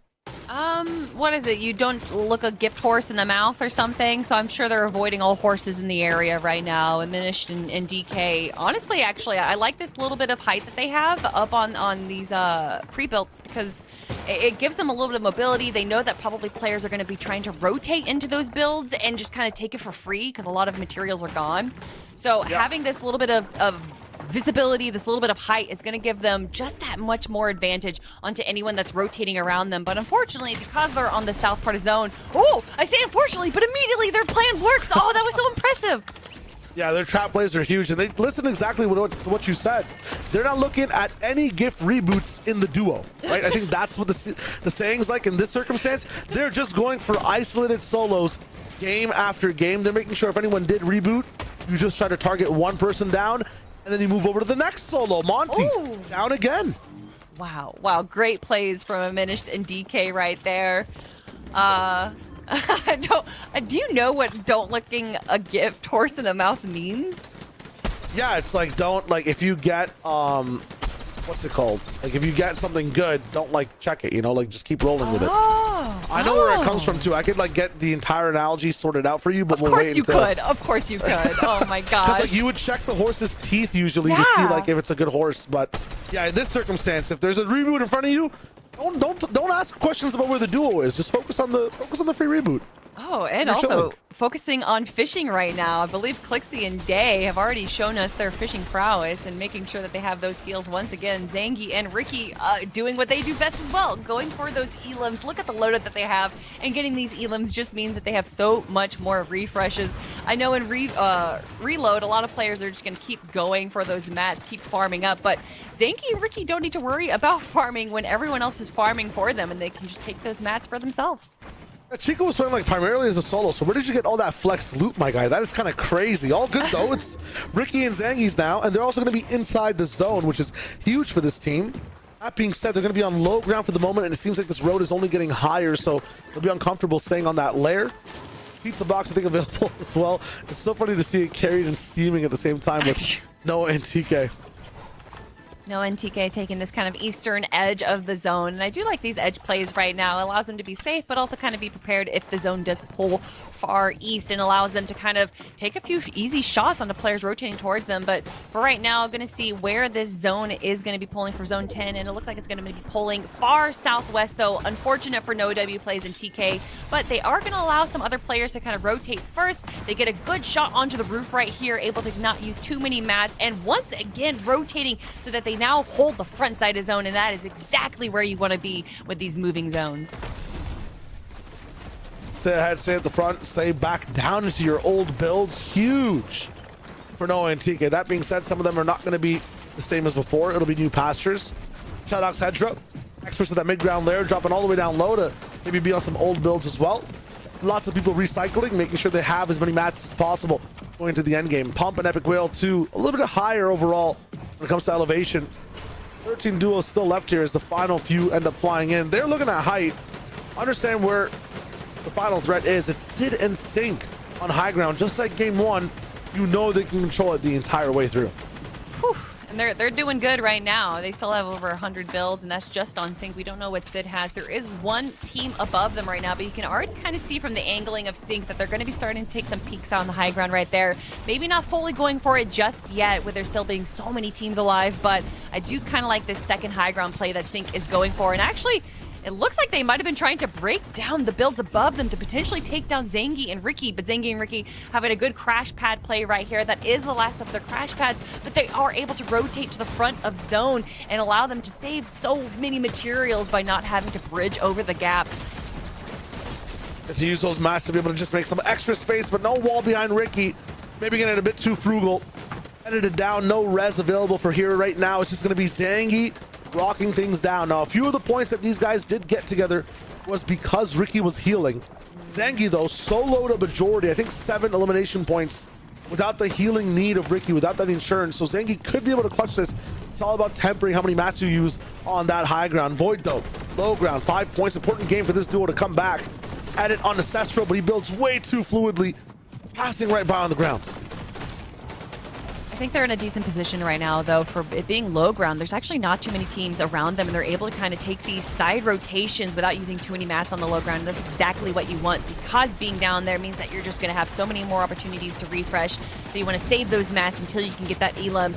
Zangy also doing a pretty good job saving himself right now, but he's down to just a sliver of health as he drops down to mid ground. He does see another player right there, but instead he's going to be going for the slurp, making sure that he gets those heals. But oh no, the storm was just too much damage for him. He popped that med kit just a little too late, and now it's actually Rez and Alex on high ground with 2 eliminations and so much opportunity in their loadout. This is looking like their game to win. They're going to farm points at least. If they do not get that win, it'll be all good. Nice tech over from Alex as well. Him and Reza able to just connect once more. Same time, Pump, Epic, 3 eliminations. Pump has been taking pot shots at people inside the layers around him. They're looking really good right now. We're up in the top 10 now, drop down to 9 as Zynox and Wavy end up going down. Sync farming from high ground, stealing away points from everyone who's towards the low end of the server. It's hard to play inside the swamp zone. It's getting kind of sludgy in here, but Dark is the one able to just be sifting through that low ground, sifting through the sludge, looking to see where we can go next. It's space and time to be able to heal, go for fish, go for slurps, do what you need to do. Pix has to hunt, has a med kit to kind of evaluate where things are, maybe where the heal miss could be.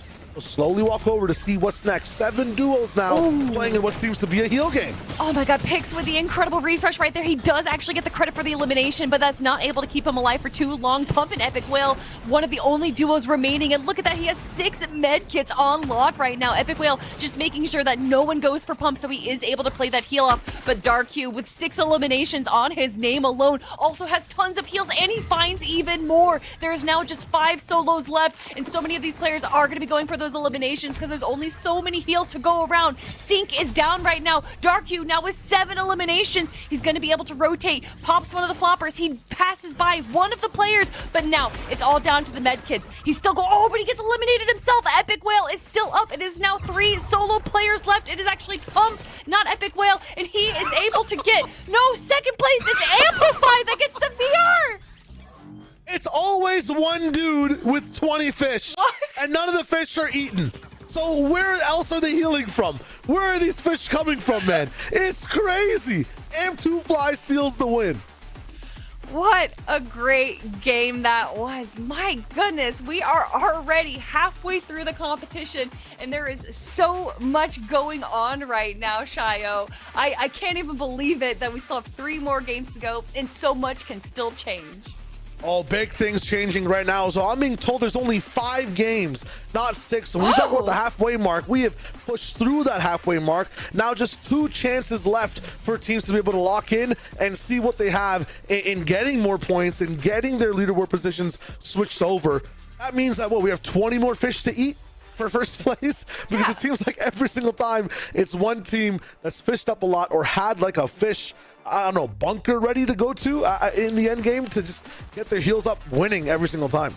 Listen, I had ceviche yesterday, so all this fish is appropriate for me, man. I'm feeling the mood, and it seems like a lot of the teams right now are really starting to feel it as well, because so many of these teams that we saw be a little bit passive in game number 1 are really starting to step up the aggression. The early, mid, and late game aggression is finally coming in right now, and from a lot of our top competitors really just staying alive. You were talking about it during the mid-game show, Chayo. You were saying that a lot of these look like they're just two solos, completely separated from each other. But when it comes to reload strategy, that actually has so many more benefits than sticking together.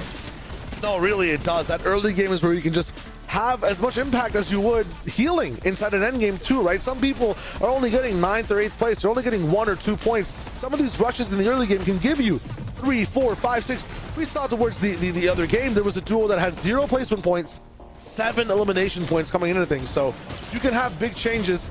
In this one, though, the things that didn't change, in my opinion, were the end game moments, Kelly. I mean, you were just looking at heals on heals on heals.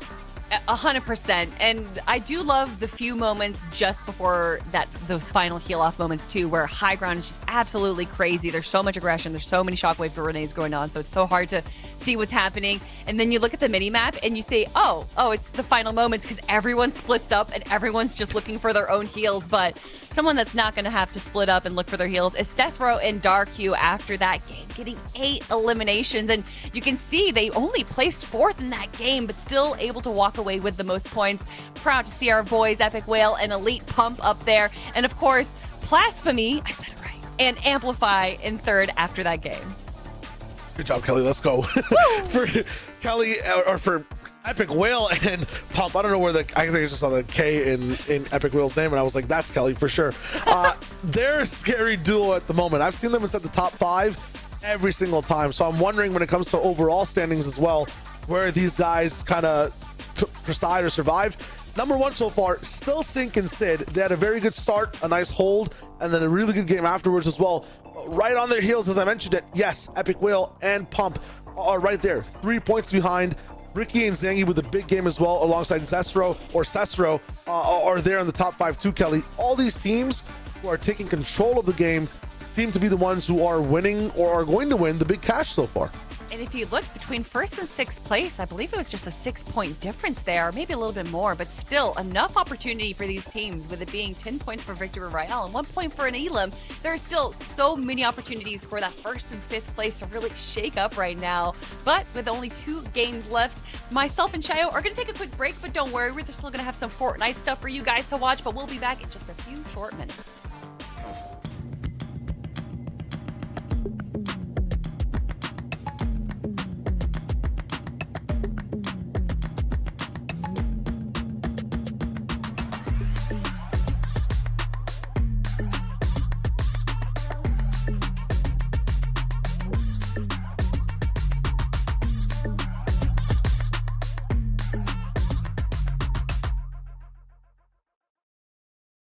PlayStation.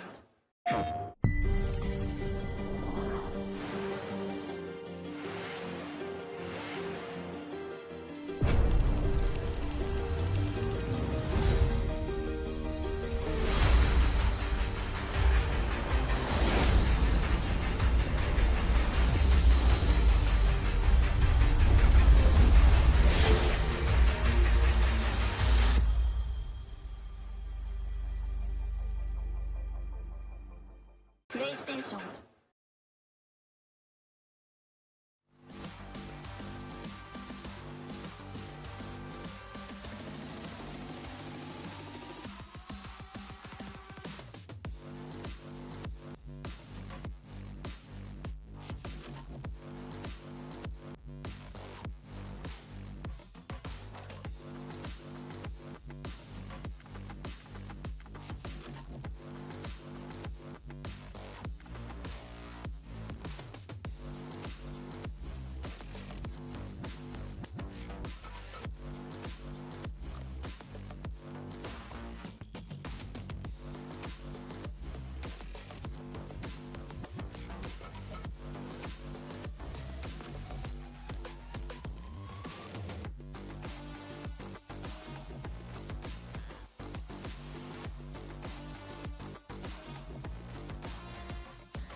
Welcome back, Fortnite fans, to game number 4 of the PlayStation Reload Cup, and we have some incredible action coming your way. If you guys have watched the last 3 games, you know that we have 6 teams that are really vying for that first place spot, where the lion's share of the $100,000 prize pool we have going on this weekend will be held.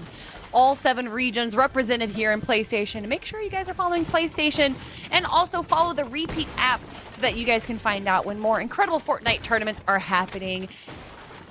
But for right now, it's all about Dark Hue. It's all about Cesro. 0 eliminations, not too many mats, but the game just loaded in. They're in logjam right now with another opponent near them. It looks like Cesro's going to be playing it passively, but Evan does get eliminated right now. Cesro now has an opportunity to already eliminate another duo. Are they going to be able to turn that around on the opponent? It actually looks like Cesro is taking just a few moments to pull back. Epic Whale, though, with elimination to his own name. And loving that hammer in his loadout, one of my favorite weapons in Fortnite. Epic Whale, though, taking his time, far separated from his duo of Pump, and just kind of going for some farming right now, taking his opportunity to see that there's not anyone else around him. He's going to be able to take kind of just a moment to make sure that he is all ready and set for the mid game right now. Pump not too far away from him, though, so if some danger does happen, he's going to be able to recover quickly. Nico does go down, but it looks like his teammate is able to stay alive. Zangy and Ricky, one of our Elam-heavy teams, currently sitting at the top of our leaderboard, also with elimination to their name. And also far separated from anyone else near them on the far western edge. They're looking good. Looking pretty good. Yeah, real good. They're going to just slow things down now. I think understanding that there's just, 2 more matches left in the business as well. You don't want to make mistakes, then miss out on potential possibilities towards the end game. I think that's where Zangy is actually getting the best value out of his kit as well, the way he plays. Pix and Zynox, though, you think about game 1, you think about where they are in general as well. They need some early game influence, and then they need to push it over towards the end game as well. 29 points, they're close towards that top 5. If not, I think, they're literally 6th place so far. So they also need to have a little bit of a difference being made, because some of these end games aren't really pushing them towards the first place spot. That's true. They really, it's interesting though, because they are in that top 6, which is really where like the contention is for first place right now. All they need is like 1 good game with a few eliminations, and they could easily go up against Sink and Sid, or Whale and Pump, who are in 1st and 2nd respectively. But Omega and Pump's also trying to solidify themselves in the leaderboard right now, as they currently sit, I believe, outside of the top 10. Am I right about that? I'm actually looking right now. That's crazy, because I feel like every time we watch Omega and Pumps, they're doing so well. So it just shows you how contentious this tournament is, how high level a lot of our players are right now.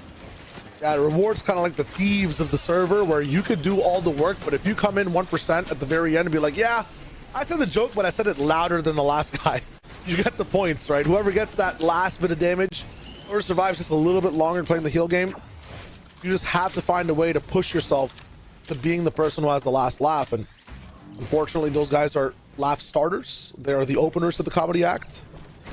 They got to look to close the night, though, and make sure everyone's going home party and happy. Oris and Chunky, though, from what I've seen so far in the day, they've had some troubles getting into some of these end games. There are some of those early teams that get taken out moving in towards those final zones.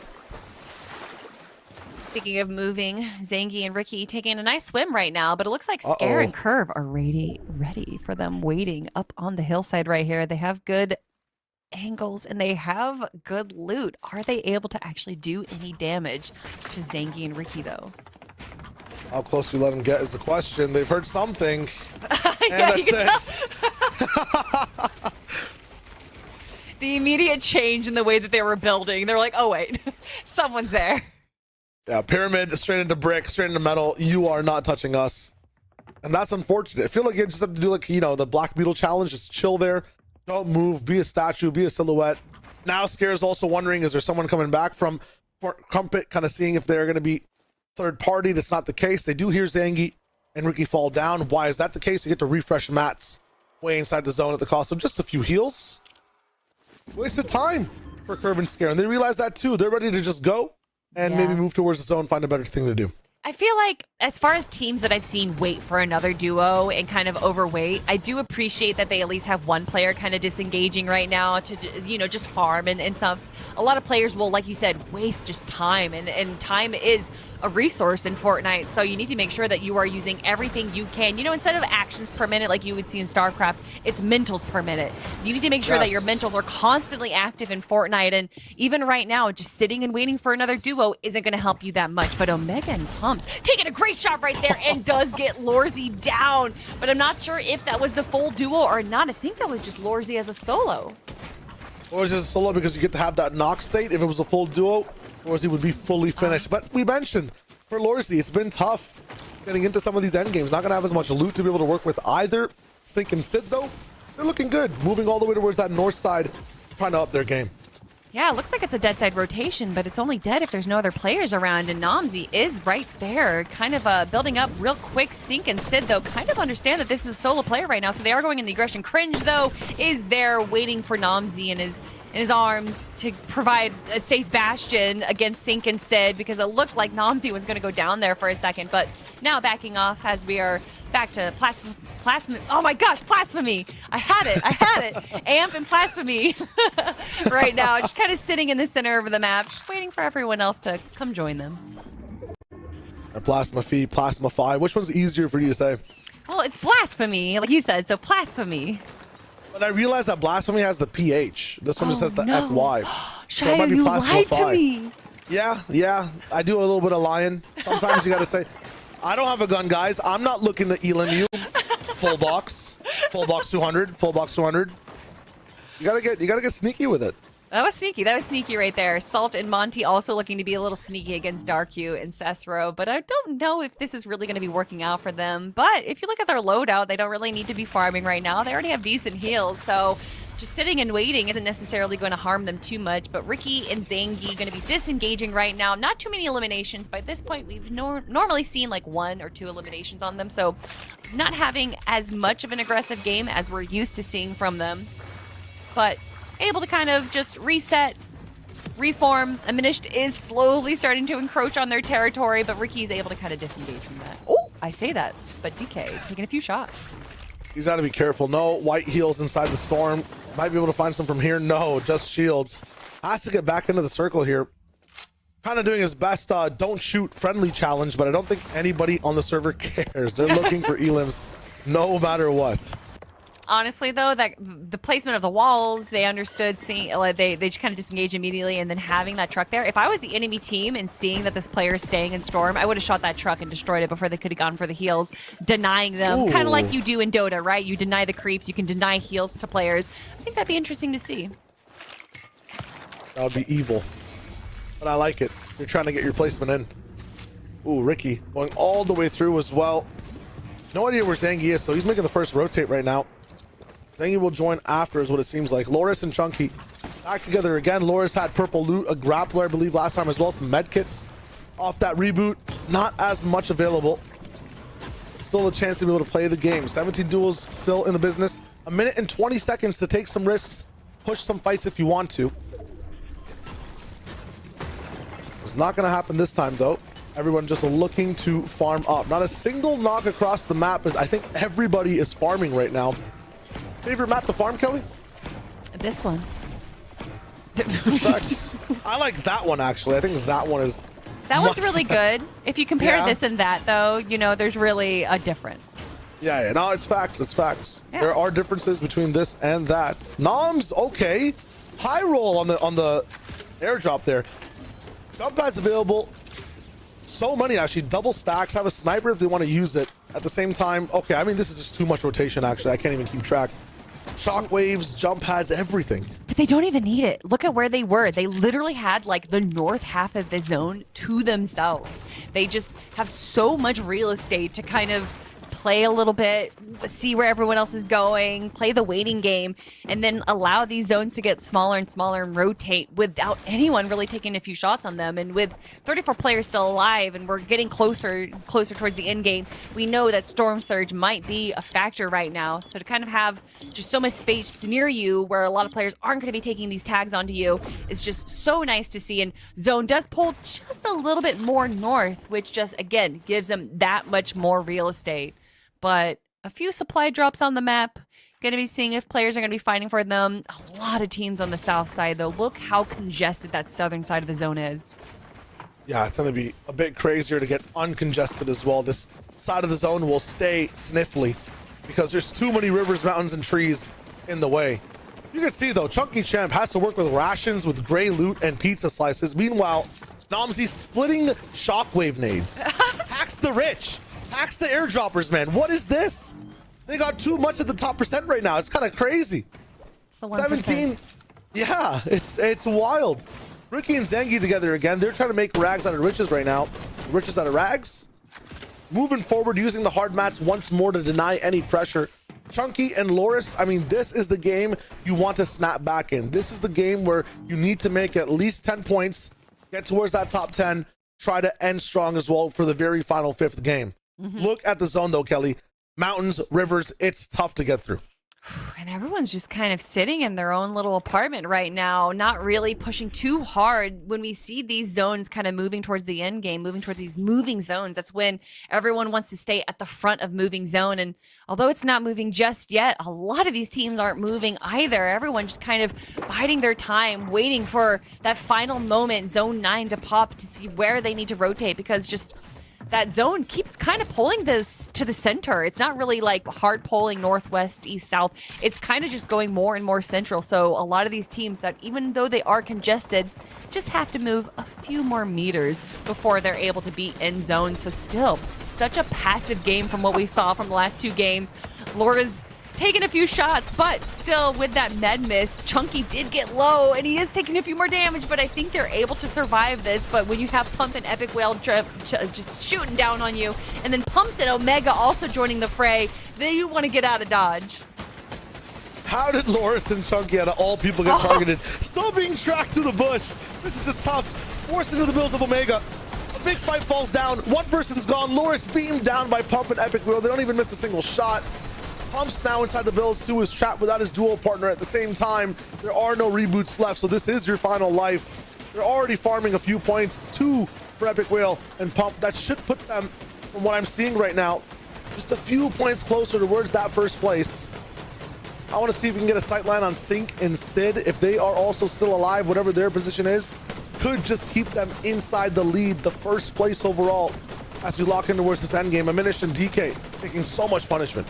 Look at these are so many of like our top competitors though. Minish DK, we have Omega and Monty down there. A lot of these teams that are still sticking to the west side outside of zone are going to have to rotate over east, and there's just so many duos, so many opportunities for these teams to take those tags onto them, and you do not want tags right now because reboots are disabled. Sync and Sid, with barely 70 builds in their loadout right now, are just sticking to the low ground, not going on the aggression like we normally see them.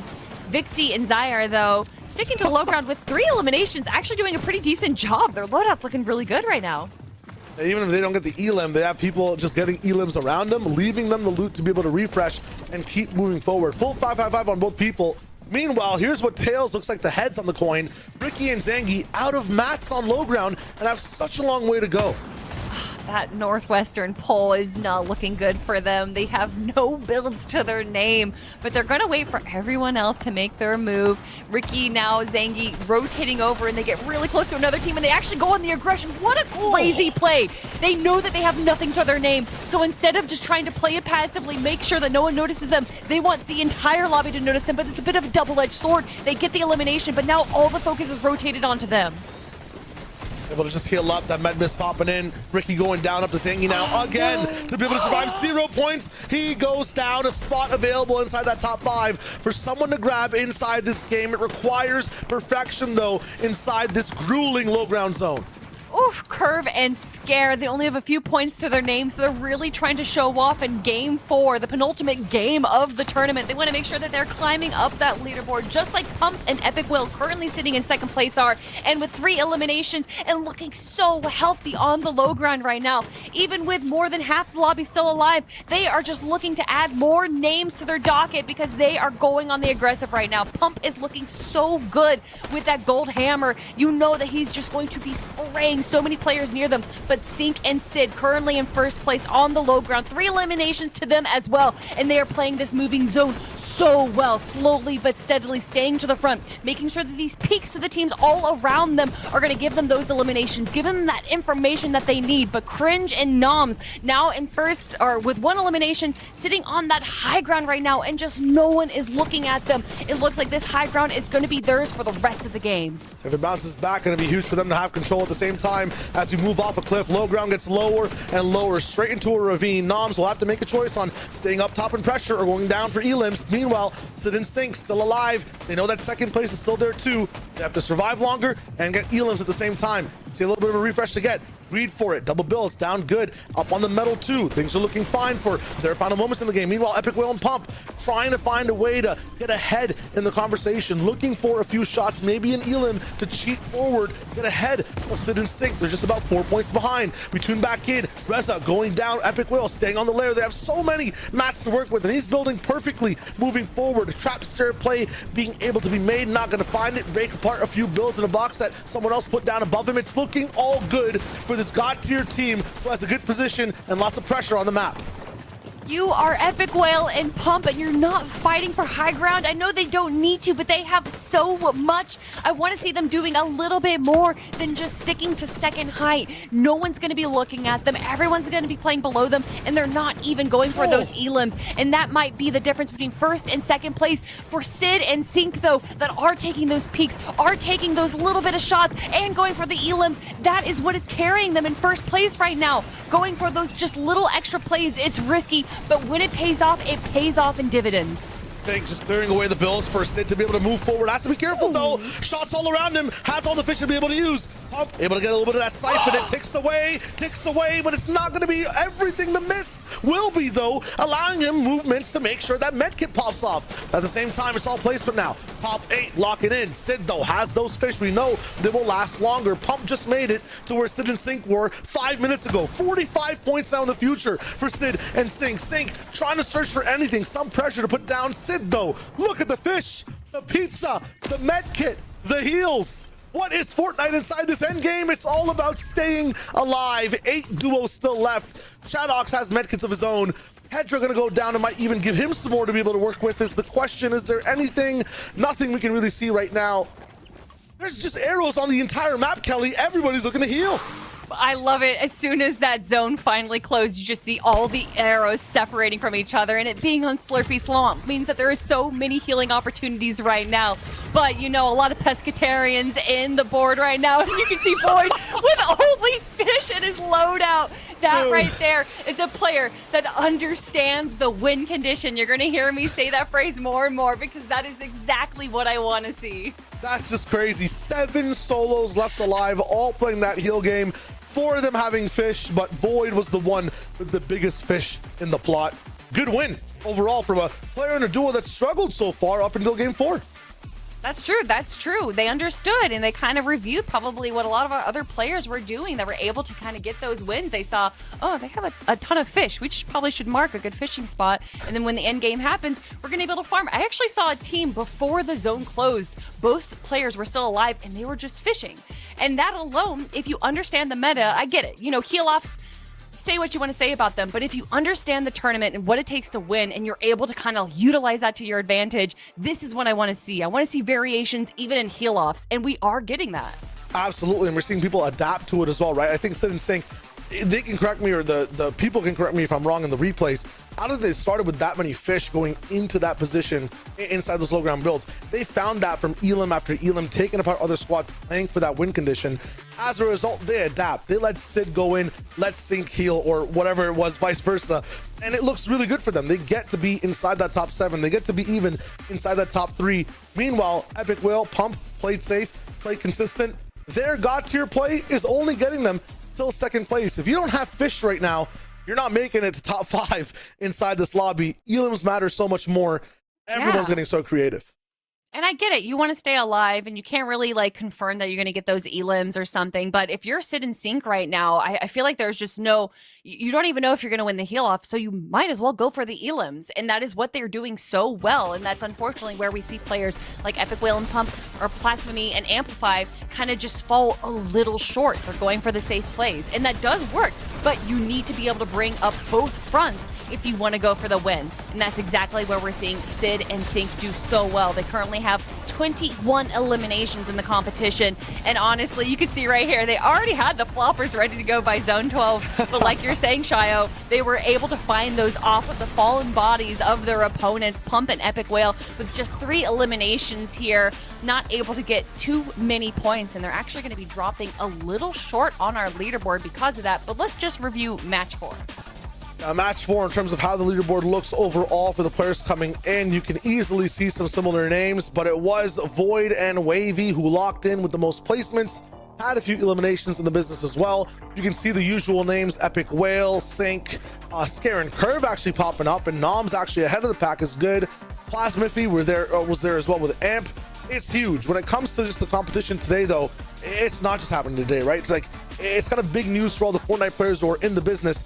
Repeat has launched Fortnite Reload tournaments with real cash prizes. We're talking daily $100 events plus a special 3-week launch cup with a $2,500 prize pool. For anyone unfamiliar with this, Repeat's a competitive gaming platform where you enter tournaments and win cash prizes based on your performance. The best part, these competitions are free to enter. You can always sign up, be just like Sync and Sid at the top of our leaderboard, 6 points ahead. Be like Plasma and Epic Whale, 40 points tied.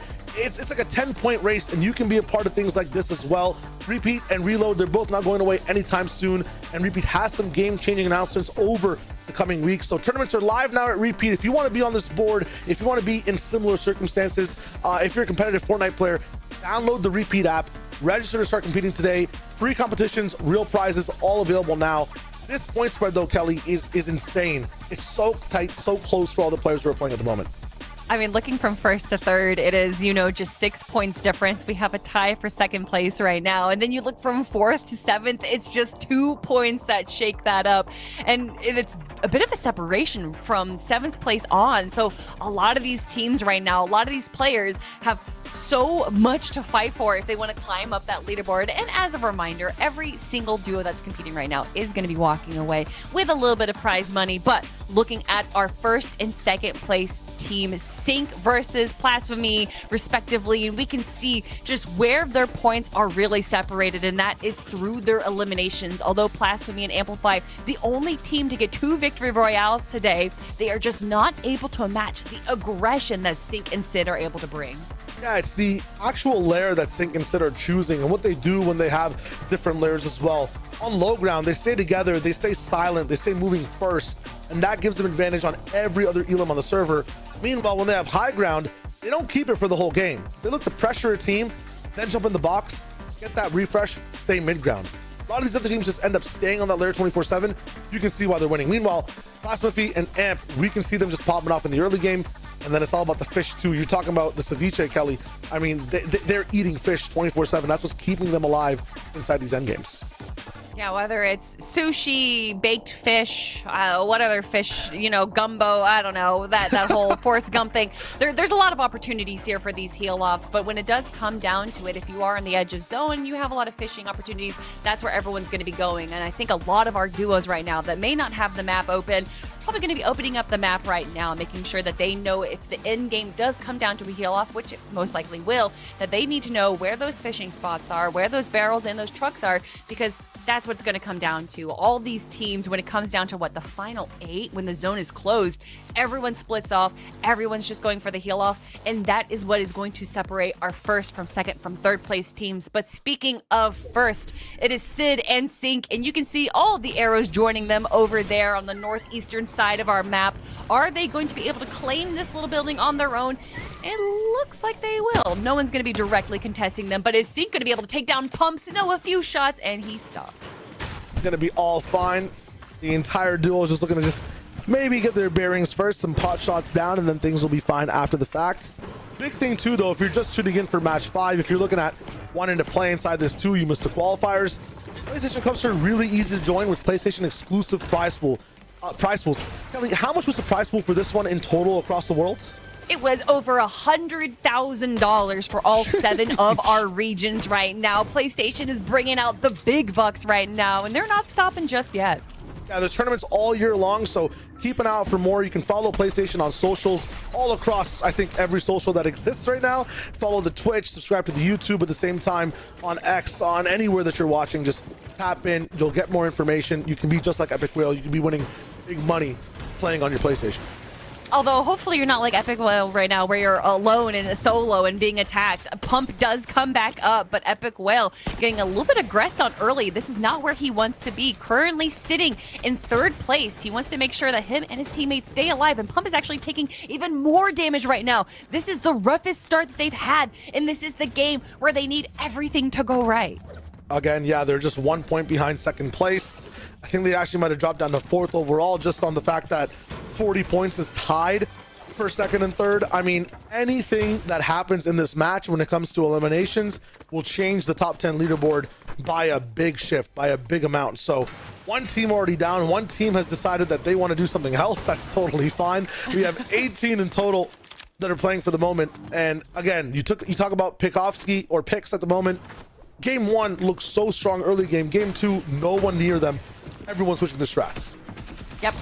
And that's what you need in this final moment, the final game of our tournament. That's when you really need to see the strategies change. This is it. This is do or die. And a lot of these teams are making sure that they stay on the better side of that coin. Zangy, one of our top players, does go down. Ricky, though, staying alive, does disengage. Pump, a player who's been eliminated already, has one elimination to his own name. And it looks like he's trying to disengage from this team who's going on him. Is he going to get eliminated once again? Epic Whale staying in the far corner, not even trying to pretend that he is a part of the equation.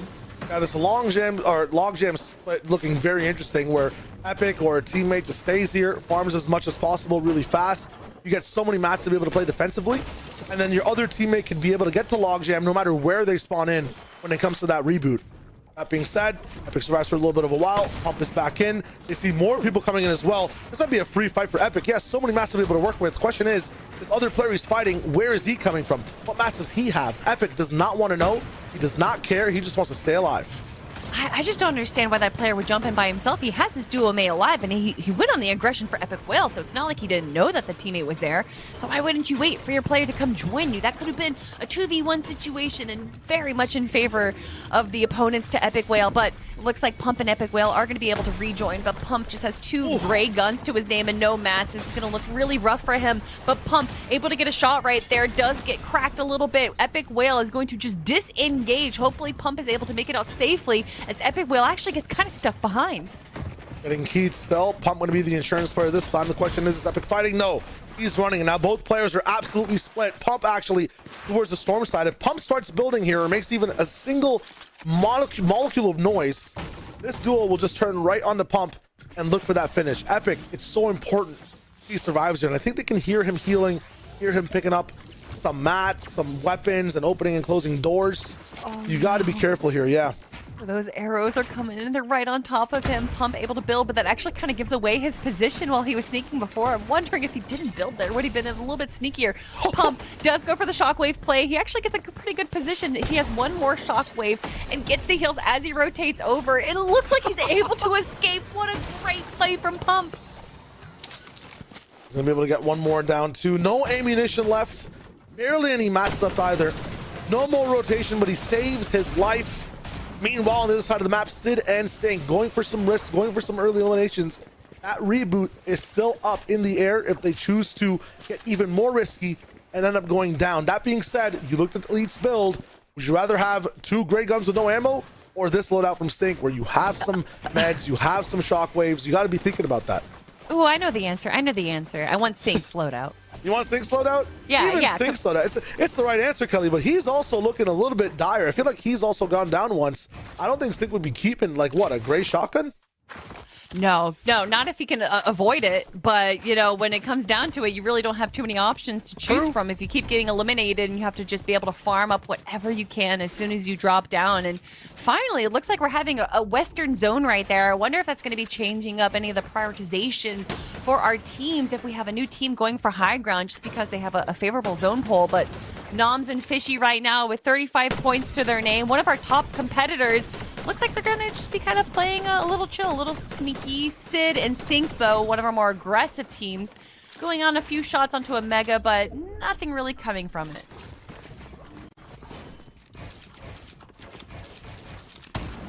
A little bit of a stalemate for now. Sid does end up winning this one. No pot shots in the sky. Loris is there too. Mega gets pushed into Loris. Pump's going to be there for the second as well. Sync gets shots down the Pump, so Loris can't eat here. He ends up getting a few shots in before both these players go down. Sid chases. These guys are being so hyper aggressive moving towards these guys. They're looking for these points. They want to make sure they keep their lead. I really liked the positioning from them, though. You had Sid going kind of in the 1v2 box fight, and then Sync staying a little bit behind for the tower. That might not be in the position that they are right now, but in the previous fight, I really just love the juxtaposition of if we want to go for the fight, we can go for it, and then if I get eliminated, there's still time to reboot. But then having Sync also go for those tags as they do rotate away, I just love kind of the juxtaposition of what both players were bringing to that fight right there. But we see in the leaderboard, Cringe actually going down. Actually, I mean, there's still 16 teams alive, but this definitely seems to be the most aggression that we've seen in the early game. People are just trying to get that just momentum going, right? Just the spins going overall when it comes to the roulette wheel of the eliminations. You want to make sure you get one, kind of steamroll it into the second, steamroll it to better loot, going all the way forward towards the very end of the game. Desperation is the name of the game right now. A lot of the fights you might not be taking, you might be thinking twice, maybe I need the points. A point could mean a difference of $200, a difference of thousands of dollars when it comes to the top 10 all the way to first place. So if you're in a spot like a Minish, DK, 16 points overall, that kind of puts them in not even top 10 contention for the moment. They got to start pushing forward. They're actually right there, kind of almost within top 10. They need 4 more points to push forward. Meanwhile, for Plasmaphy and Amp to Fly, they've won 2 games, but they're not even first place yet. They're still 6 points behind Sync and Sid, who are really playing aggressive this game. Yeah, it's so cool to see just how the point system kind of plays out and how teams will prioritize those. And you can see that even with 2 victory royales, if you're not able to go for those eliminations, if you're not able to kind of fit both verticals, then it doesn't really matter. That's not going to be able to hold you up. You have to be able to bring everything in. You have to be a jack of all trades. And as far as Sid and Sync go, they have been able to provide high ground control. They've been able to go for low ground aggression, survivability, heal offs, 2v2s, everything. And that's why they are currently sitting in our first place spot. Yep, second place spot. You can see where their magic happens as well. It might not be high ground, low ground. It might just be fish. You see Amp starting the fish loadout inside some random box in the corner of the swamp. Zaire and Vixie. These 13-point teams matter too. They're the ones that kind of break apart. Top 20 try to break into top 10. They could have a big shift in their pricing as well. Sid, though, running low on these shields overall as well. I know he has a little bit more of that juice to go from this side, but you also want to be able to save some of it for rotation as you move across. Forced to use. Ooh, an amazing shockwave, but then going down right above his teammates' builds, I believe. Sync's gonna be able to be there, but he's not gonna be able to save Sid. I think Sid might just reboot all the way down. Yeah. 1 minute left on the reboot, just get his heals back again. Sync needs to protect these items though. He's gonna be able to get a few things down. Lots of fighting on these mats. Boys trying to push in as well. Danger for Sync. Zone moving in 5 seconds. Where is Sid? Sid looks like he's going to be going north a little bit away from the rest of the competition because that's what 2 third parties right there against Sync. He's going to be disengaging right now. Hopefully the other 2 teams are focusing on each other as he's able to go to booming base and reconnect with Sid. Wow, that could have gone so many ways, but honestly, out of everything that could have happened after Sid went down, this is the best situation they could have had. That being said, shockwaves are down now. They've got no rotation. On one of the back sides of the map that has so many teams. As soon as one team pushes, and they will, it's the last game, they'll have to all in and try to win the fight. Sync gonna be pushing forward. Sid, no shields. They'll split a few things here now, but they have no utility to be able to play the game. Meanwhile, Fish Market open for business. Last movie is just watching as Amp gets their win condition going. Every single one of those fish buys you about 5 seconds in the storm, and towards the very end, once the sickness starts to hit, is one of the only things that keeps you inside the heal game. So this might be a third VR for the team.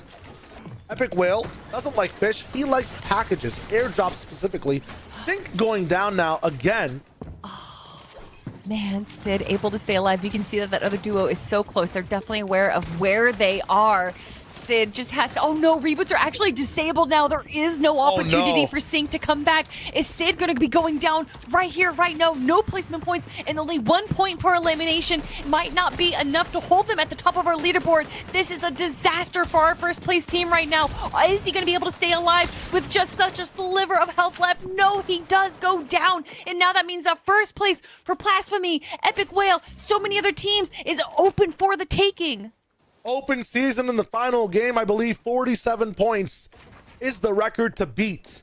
The first place team of Sid and Sync going down. The Fishers down below realize how much they have to eat to get up. It's 6 more points. The high ground aggressive team of Epic and Pump realize how much they have to push forward. It's 7 more points. Everybody sees the team go down in the feed. There's 12 left. There's lots of room to be able to play here, and they are good to go. The first zone starts to clasp in here. 8 out of 12. Epic and Pump just choose an entire new base to be able to take over.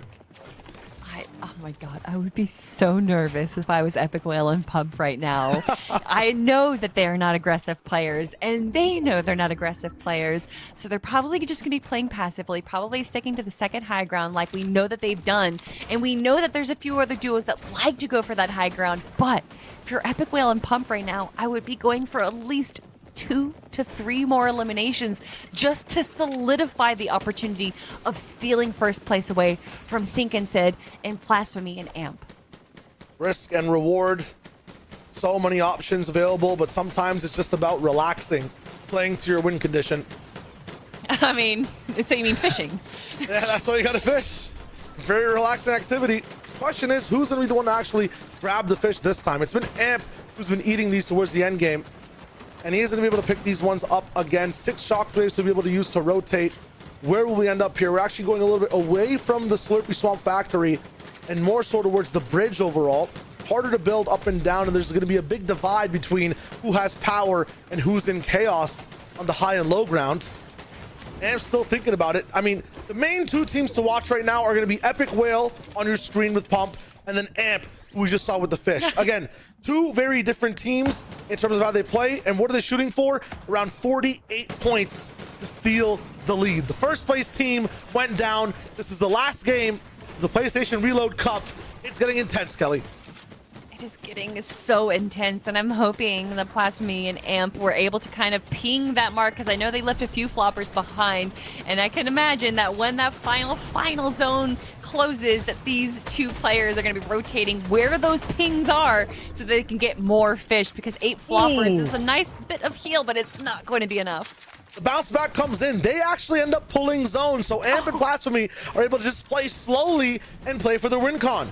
Keep in mind as well, $100,000 worth of prizing across the world. In North America, it's $21,000 these players are playing for. First place, 4K. Second place, 2K. So the difference in prizing is huge based on who gets first and second. And here are the teams battling for it again, side by side. Pump and Epic Whale, not inside the zone yet. Very different situation. Have to burn through their mats to get in. Loris and Chunky, a team that's been struggling so far, has high ground and has the potential to stop these guys from moving up top on the board. Blasphemy and Amp, well, I love what they're doing right now. They're kind of boxing up this little watering hole that they have for themselves. I'm sure that they don't want anyone else knowing that they have a supply of fish. Even after what they lose in their loadout, they still have so much more to be able to rotate into. And with just 2 more zones to pull, they look like they're going to be able to be close to this watering hole they have. Look at them sticking to low, extra builds. They're making sure that they are boxing up right now and no one encroaches into their territory. They have the license to fish and no one else does, and they're making sure that they hold on to their spot. Who's going to be the king of NA Central here, going for that prize towards the first place spot? Pump, Epic, looking to pressure a team from down below. They have more shots being teetered down on their pyramids up above from high ground as well. being patient, playing now for that placement. For the first time, it's not in the last zone. 10 duels now left. Going up top towards the sky. Shadows goes for a high ground take, but gets denied. A second team, Ricky, Zangi, everyone towards the top. Omega lands as well. He actually misses with Pump. Pump comes back in. DK goes up. I think it is Zangi and Ricky who have that height. Chunky get pushed down, and as the chaos erupts above, there's peace below. Pump, Epic choose not to fight for height. They go for that mid-ground layer. They just want to play the placement as it trickles down. They could have stolen height there. They easily could have stolen height, but they saw how much aggression was going on for height right now. And Epic Whale and Pump understood that that is not their solution to the problem right now. They need to stick to second height. They need to watch where the rest of the lobby is. They don't need elims. They just need to stay alive. But the second place team is also staying alive. Amp and Blasphemy are in current contention of first place. So Pump and Epic Whale are either going to have to go for eliminations. But as I say that, Pump gets eliminated himself. Epic Whale, you need to stay alive, but you also need to get just a few eliminations. Can you do that as a solo? Well, if there's anyone that can do it, it's the guy with the 6X in his name. Still 4 points behind where he needs to be to just tie first place. Needs 6 more points, I believe, to rock it in.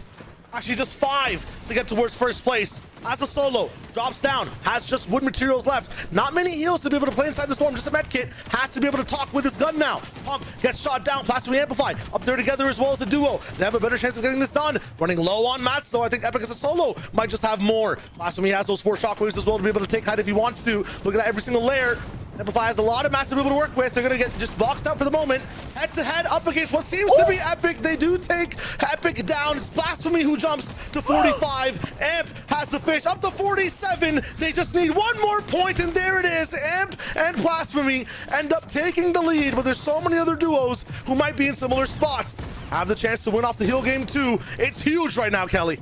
To be the fishing duo in the final game, to get an elimination onto Epic Whale when it matters most. They don't care about the floppers because they are flopping right now. Amp and Blasphemy doing everything they can. And oh, look, Amp has his own little area right here, far away from the rest of the competition. Yeah, they might have medkits, they might find some slurp barrels, but they do not have the fish market on lock like what we've seen from Amp. He has 8 floppers to his name, but he's running low, and he knows that he's going to have to start rotating over. He doesn't know what the loadouts look like for everyone else, so he's not sure if these floppers, if this pizza is going to be just enough. 4 solos remain right now, but is anyone able to take that first place spot like Amp is? Shio, I don't know. This might be it.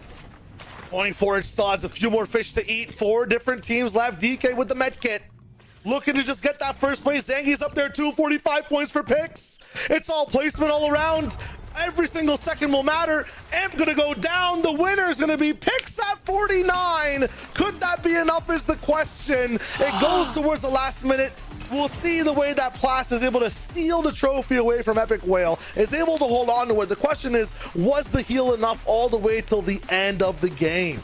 Man, Pix was just a little too low in the leaderboard. I think he had around 33 points before that game.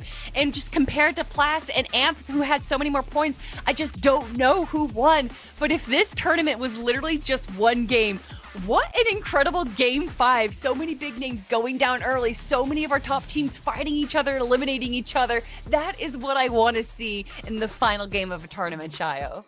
Yeah, the top 10 ended up happening so much faster than the other games. You could feel the pressure for every team, and some teams did crumble under that pressure. It forced some of these other ones who were lower to start to take action, start to grab the leaderboard by the rungs and kind of climb up to get more money, get more placement, get more fame inside this PlayStation Reload Cup.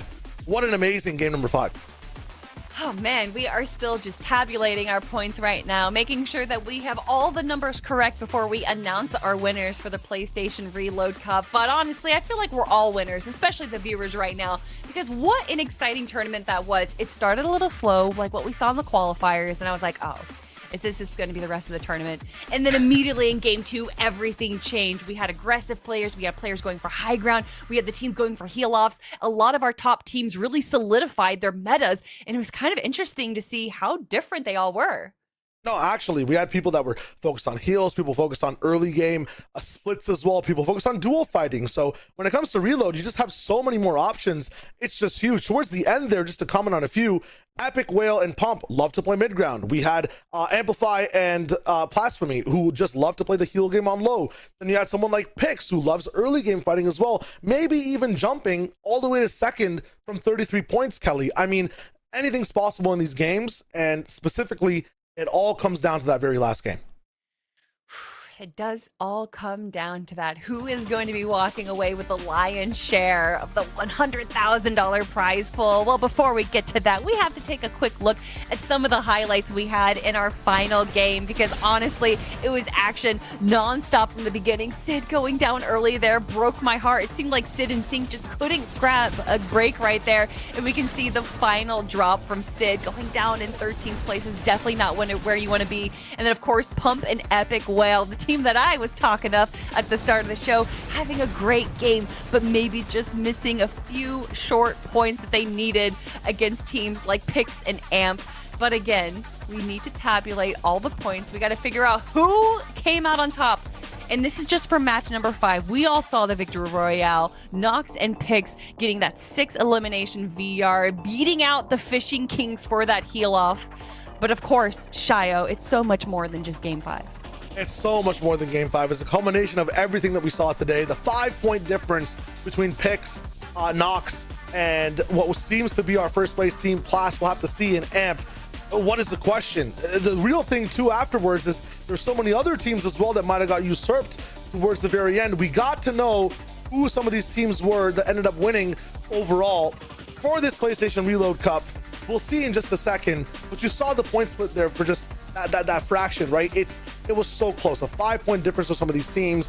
Epic Will going down. If you just lived like 5 seconds longer, what could be the difference? Does he secure second place? It's not just a battle for who won the tournament, Kelly. You got to remember, first two, I believe, all the way down to 5th. I can double check with it as well. Actually, all the way down to 6th has specific cash prizes, right? So every single placement you're kind of differing all the way towards the end of the game ends up making you have so many different dollar amounts taken home. So if you're playing well, you get more. If you just had a little bit of a difference of an elimination towards the very end, you got much more money, which is huge for this final game. Who's going to be walking away with those $4,000, almost double the price of second place? Well, everyone, we have your winners coming very shortly. Again, we want to make sure that we have all the points tabulated, but that is done and dusted. And now we have your winners. It is Blasphemy and Amp2 Fly walking away with just a 1-point lead over Nox and Pix. My goodness. That is nuts. That's why I was wondering, because sometimes the placement doesn't come in. Did Pix and Nox just steal that with a final win? What they did steal is the entire leaderboard almost. They were coming in 33 points, right down where Minish and DK were. And with that win, with that final game, pushed their pricing all the way up to $2,500. Big shout out though to Plasmify and Amplify at the top. 4K win. Everyone else in that leaderboard as well. We had Sync and Sid looking so good in their the way that they were playing, trying to hold on to that first place. They got third. This is the team to talk about though. 3 average elims a game, and that's from the start to the finish. Average placement of 4th, which is insane over 5 games. 2 VRs, almost taking more than half the games, Kelly, a total of 51 points. I mean, honestly, after watching their games from the qualifiers, I can totally see that this is a strategy that they had in mind from the beginning. They knew that they were going to go for the Victory Royales. That's where they really stood strong in round 2. In fact, I think they actually had the most Victory Royales out of any other duo, and we can see that that repeats themselves again. The only team to walk away with 2 Victory Royales. And you know, we were talking about it, that place or eliminations were 1 point each, so you only needed 10 elims to match a Victory Royale. And when you compare that to the FNCS, like, wow, elims are so heavy. But they knew what a reload tournament was. They knew that reloads just don't really come down to elims. It comes down to heal-offs. So they came in this tournament with a game plan, and you can see that they just executed that so well. Amazingly. And they weren't interrupted either every single game, and that I think is the most impressive part of it. The fact that you can have a game plan. Other teams did as well. They got pushed at certain points. These guys adapted, found a different place to fish, found a different place to move, and then won by 1 point at the very end. It's phenomenal.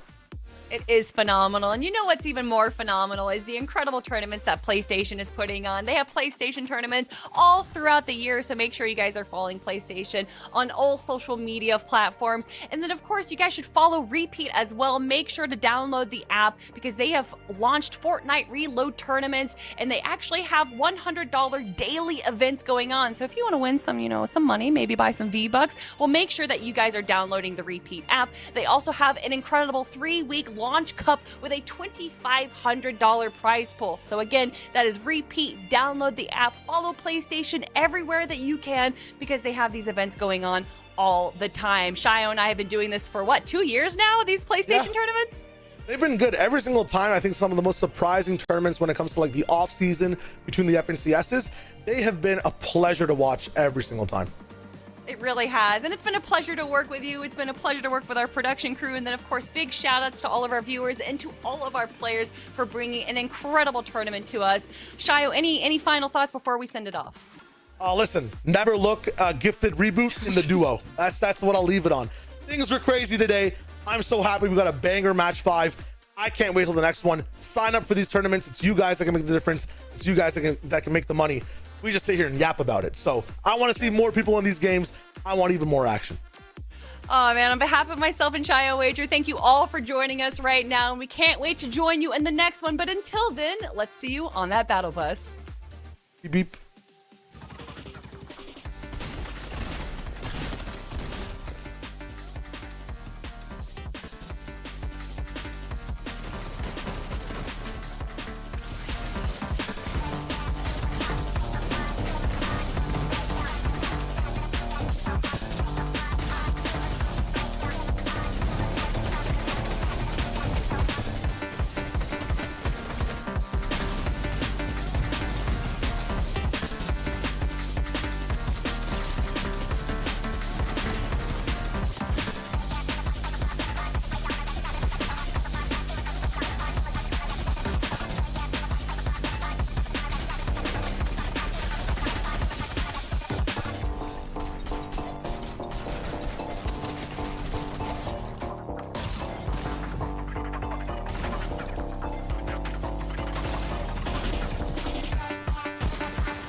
PlayStation.